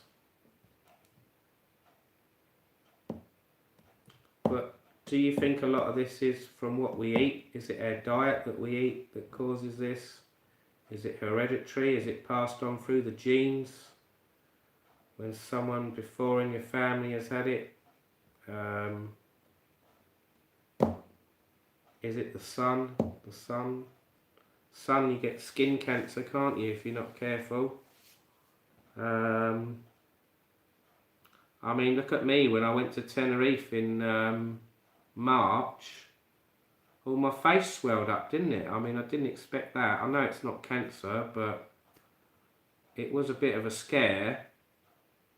You know, at 3 o'clock in the afternoon, my face was fine, and then about 6, 7 in the evening, it all started swelling up. I didn't know what was happening then. I was having some sort of reaction. I didn't know if that was going to get worse and worse and worse, and it could have been serious. I don't know. I've never had that before. It was a bit of a scare. Never had that before.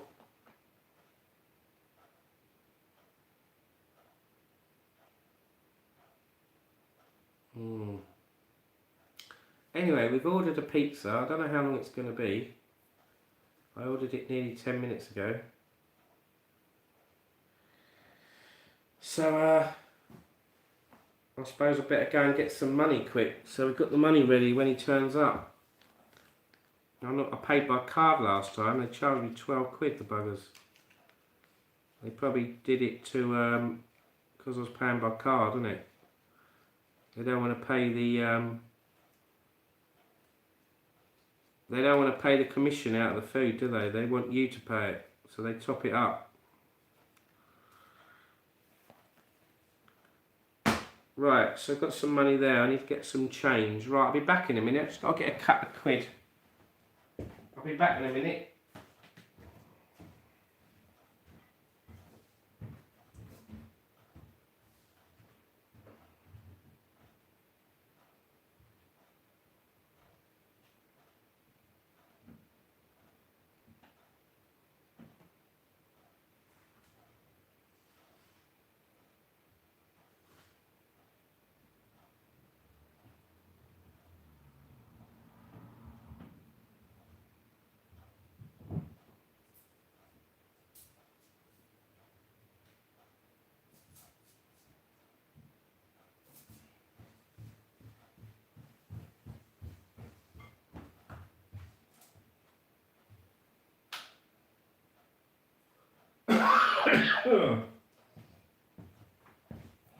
Right, we're still here. Don't worry, I didn't fall asleep. Just got a bit of change out of my pocket. I don't have a lot of money on me these days, do you? It's all about card payments now, isn't it?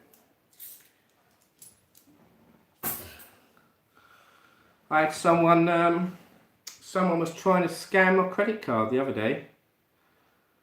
I got a call from the fraud team at Barclaycard, and someone in Bulgaria tried to use my card. I don't know how they got my card details, but they was in Bulgaria apparently, and they tried 2 or 3 transactions. 2 they succeeded and 1 they didn't. One got declined, and they contacted me, and I had to tell them if I'd made these transactions, and I obviously said no. I said I've never been to Bulgaria, and my card got blocked. They sent me a new one now, but it's a bit scary, isn't it? How do they get these details? They must get in on the internet, mustn't they? They must be hacking into websites to get your details. Hasn't happened to me for years, that. But it just shows these what you call them, these hackers. They find new ways to get people's card details, don't they? To try and buy goods or whatever. I noticed on Facebook there's quite a lot of scams on Facebook lately. I had one the other day. I don't know if you've seen this. It was for a JBL party speaker for £3. Yes, £3. And it was like a big tower speaker, JBL, which is quite a good brand. Probably, if that's the floor down there, it comes up to here. So about what? Probably about 3 foot long. 3-4 foot long, this party speaker. Probably like 200 quid's worth for £3. It sounds too good to be true, doesn't it? But I opted to buy it. I opted to buy it for £3. It took £3 off me. And it was from a company abroad. It was in Cyprus. And it says in small print that after 3 days you will be charged $24.99 every 2 weeks or every 21 days. And it said you can cancel it at any time. But the small print was so small you couldn't read the website of where you've got to go to cancel it. So I'm dreading what's going to happen. And I might have to ring up my bank tomorrow and cancel it.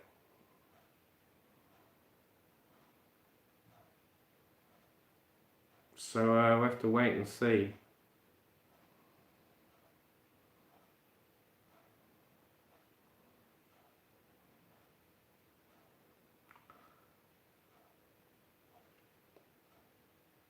So you've got to be very careful with some of these things on Facebook. Some are from America. I ordered some lights, some solar powered lights. They never turned up, and I lost my money. Another one, I ordered something and then the delivery charge was £50. They didn't mention that in the ad. I didn't bother with that.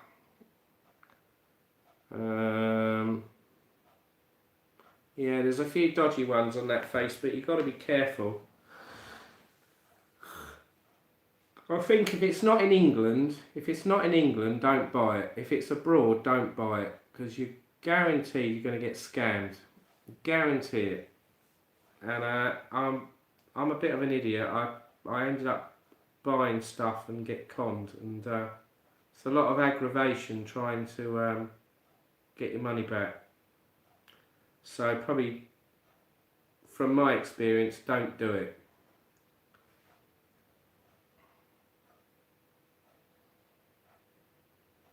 So I haven't read your comments for 10 minutes. Apologies. Cash is legal tender and can't be refused. Most shops I go in now, it's card payment, Roger says.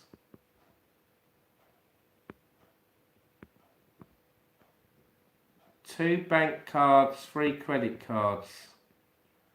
I have no cash, all card payments, Roger says.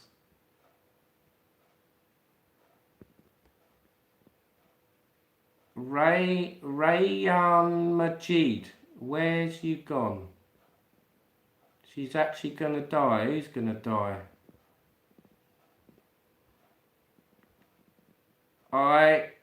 Someone with cancer. Not a joke.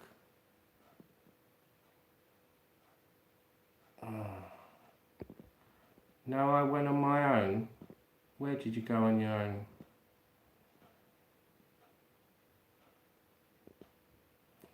I didn't go with her, no. Maybe I should have gone, never mind. You do some daft things, Johnny. What made you think that you'll get a party speaker for £3? Well, it said that JBL had excess stock in their warehouse and had to clear them. And it said they were £3. And then there were reviews where people said they'd received them, but they were probably all fake, weren't they? They were probably all fake reviews, and it's all rubbish, and it's just a scam, isn't it? Well, I'll tell you in due course if I get the party speaker for £3 or if I don't get it. If I don't get it and I get money sucked out of my account or credit card, you know I've been scammed. Only time will tell, won't it? I suppose I could check my bank now just to be on the safe side.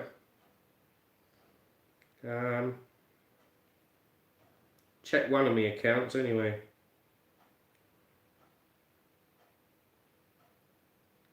I've opted.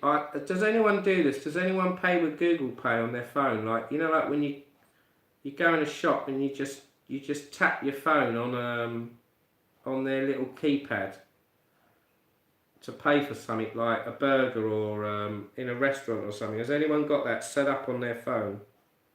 Is it easy to do? I've tried to set it up on my phone, but I don't know how you do it.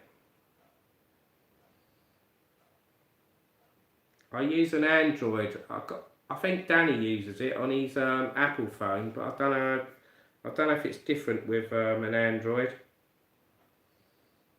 I was going to try and give it a go. You have to put credit in your account. I've put £50 in, so I could spend like £50 with this touch thing. I was going to try and give it a go, see if it's easier, but if it's too much hassle, then I won't bother. I'll just cancel it.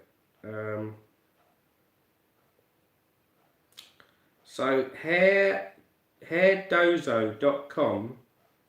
Hairdozo.com. Now that sounds dodgy straight away, doesn't it? Hairdozo. £3. They've taken £3 out of my bank.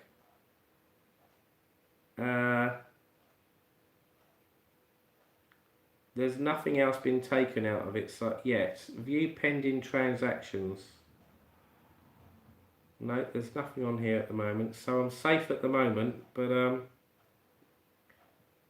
we'll know in a few days' time, won't we, if they're going to scam me.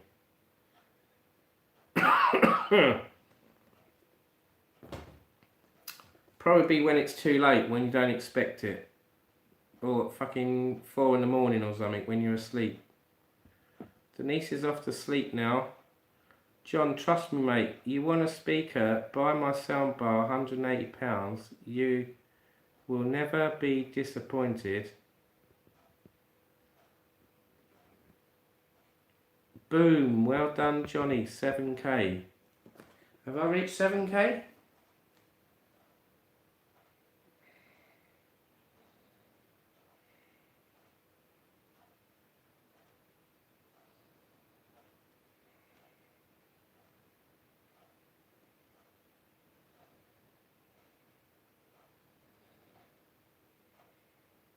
Yes, it says 7,000, you're right.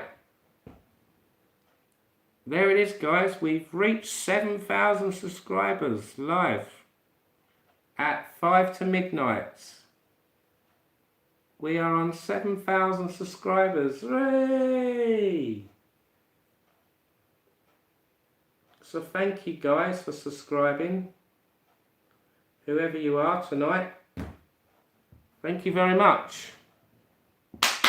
Time to celebrate. Yes, cheers. Cheers, everyone. 7,000 subscribers. So that's taken about 2-3 months to get another 1,000 subscribers, isn't it? Can't remember, I was on 6,000 when that was a couple of months ago, wasn't it? Well done, well done, well done. Thank you, everyone. Martin Wass, 7K, well done. Steve H, well done. Mick Dundee, well done. Denise Brown. You've got a Panasonic soundbar. You've got a Panasonic soundbar, £180. How big is it? How big is it, Roger? What's the wattage? Because my friend Danny, he's got one. I can't remember what make it is. I think it was Sony. And it's literally about that long. It was probably about 2 foot long. And it was like a squarey round shape barrel. It was a party speaker. Well, it wasn't one of these big boom ones. It was like a little one that you can carry on your shoulder. And no joke, you put it in the... You turn the volume up and it's really bassy and it's really loud. And it was like, wow, how can that bass sound come out of a tiny little speaker like that? It's like technology's getting better and better now. I mean, I've got a soundbar over there, it's crap. I only paid £10 for it on Facebook. I'll show you it.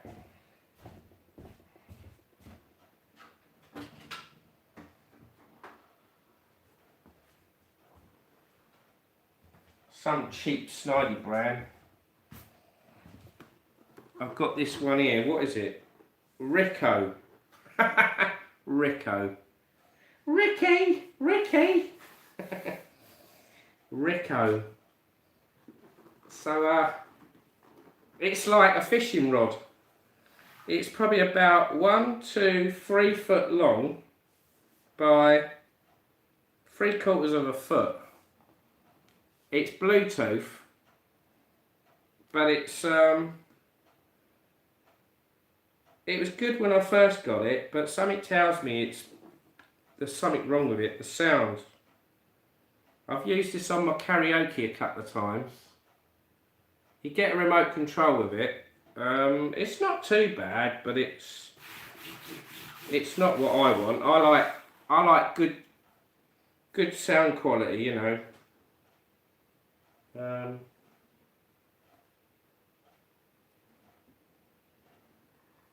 So this one I'll probably just resell it for a tenner. I use a Sony Soundbase 350 watts, but doesn't do Atmos. What's Atmos? Mine's long, heavy and solid 8 speaker system. You need a separate subwoofer with that, Johnny.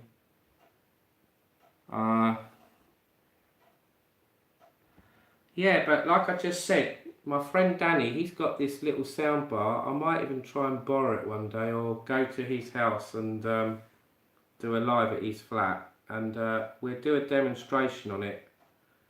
And I'm not kidding you, it is mega loud. For what it is, I think it cost him 200 quid. For 200 quid, and for the size of it, it's half the size of this.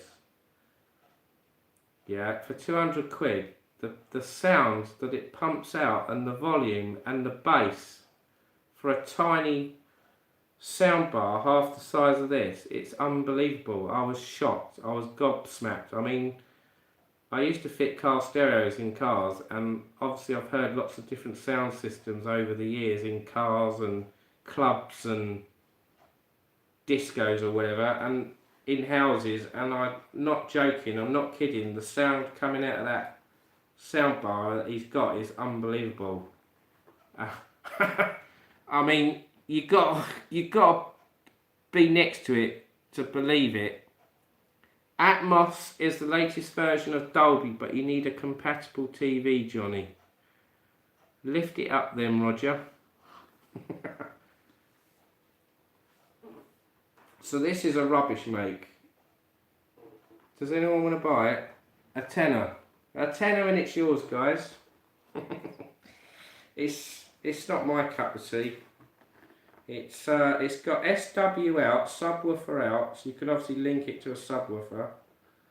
Optical, coaxial MP3. It works on the mains. It's got a built-in radio. It's got Bluetooth. It's got 2 wall brackets on it on the back. Look, you can put a couple of screws on the wall and hook it on the wall if you want. But it's called Rico. Rico, R-I-C-C-O. It's obviously only a cheap one. But it's alright if you don't want your music too loud, but I like it loud, so it's pretty crap really.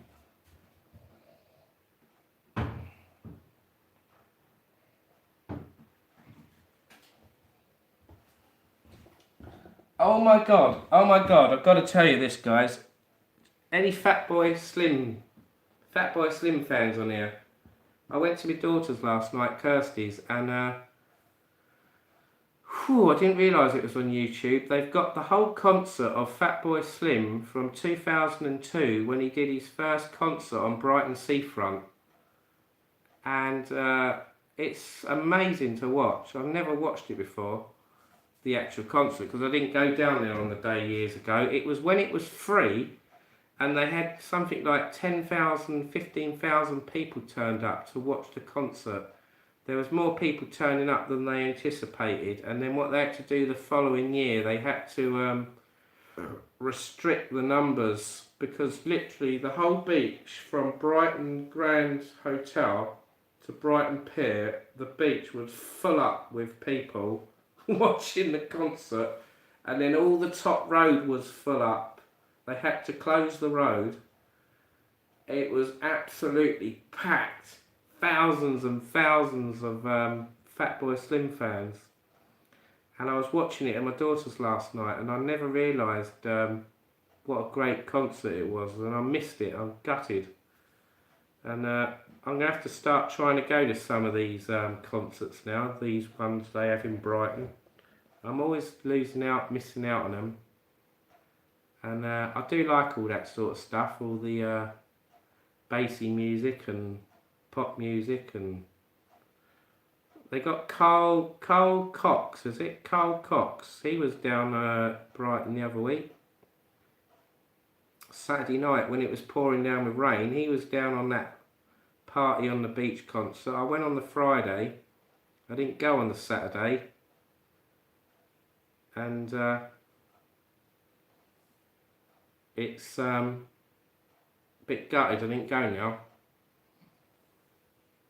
But I'm sure he'll be doing other ones in the future.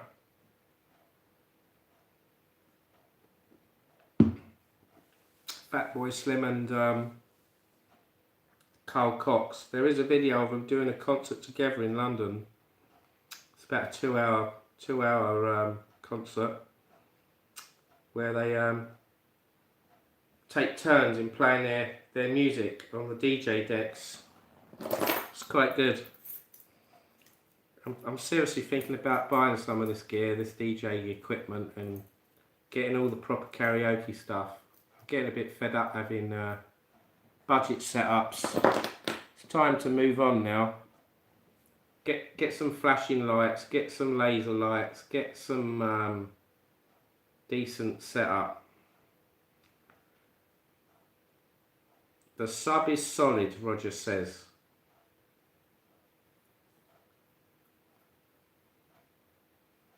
Mate, you have to send me a picture or something, Roger, of what you got.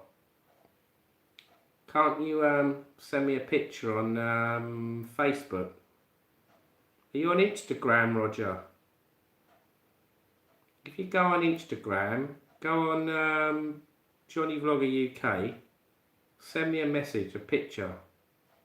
Or send me a message of what your account name is, and then put pictures on your account, and then I can look at it maybe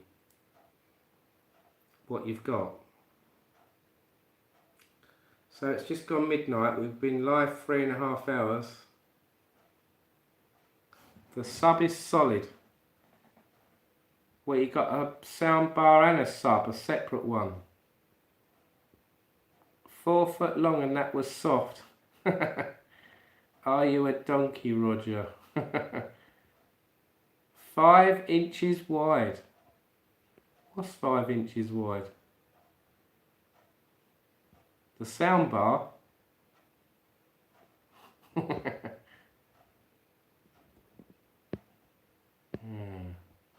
It's heavy as well. It's solid. It's solid as a rock.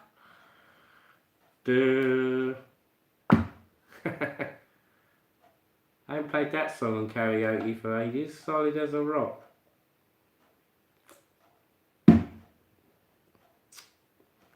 Oh, I'm getting hungry now. Where's this pizza? Probably not going to turn up. That, I'll do it tomorrow, Roger says.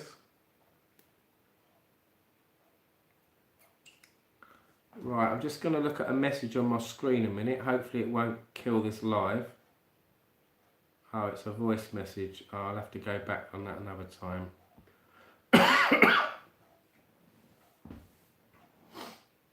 Right.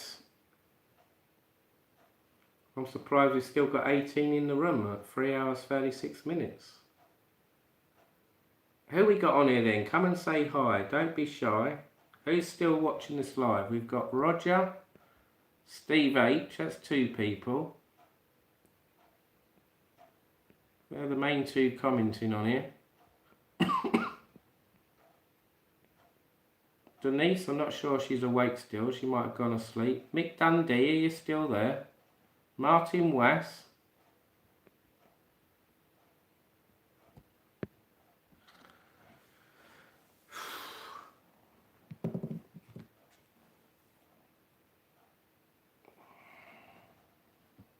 So we've hit 7,000 subscribers. Thank you, guys. So it's Friday now, isn't it? Shall we do a quick sing-along? Shall we do Celebration? Let's, oh, I've just screwed it up. Shall we sing a song? We'll sing a song to celebrate 7k subscribers. Probably wake the neighbours up, but who cares? Right. Right, let's do a quick song then. Karaoke.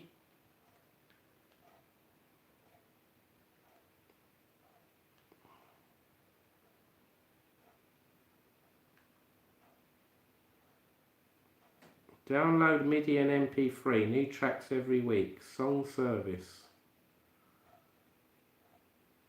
16,000 professional MIDI.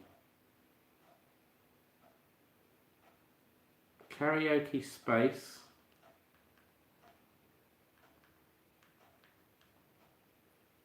Celebration. Karaoke celebration.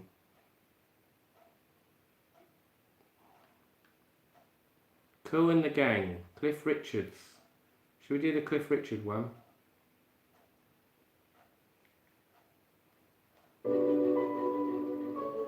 Right, we'll do the Cliff Richard one quick. I know some people don't like Cliff Richard.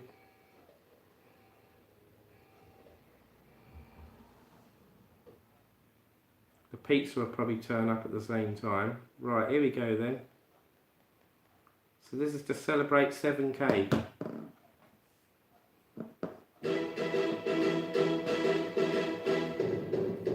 Congratulations and celebrations when I tell everyone that you're in love with me.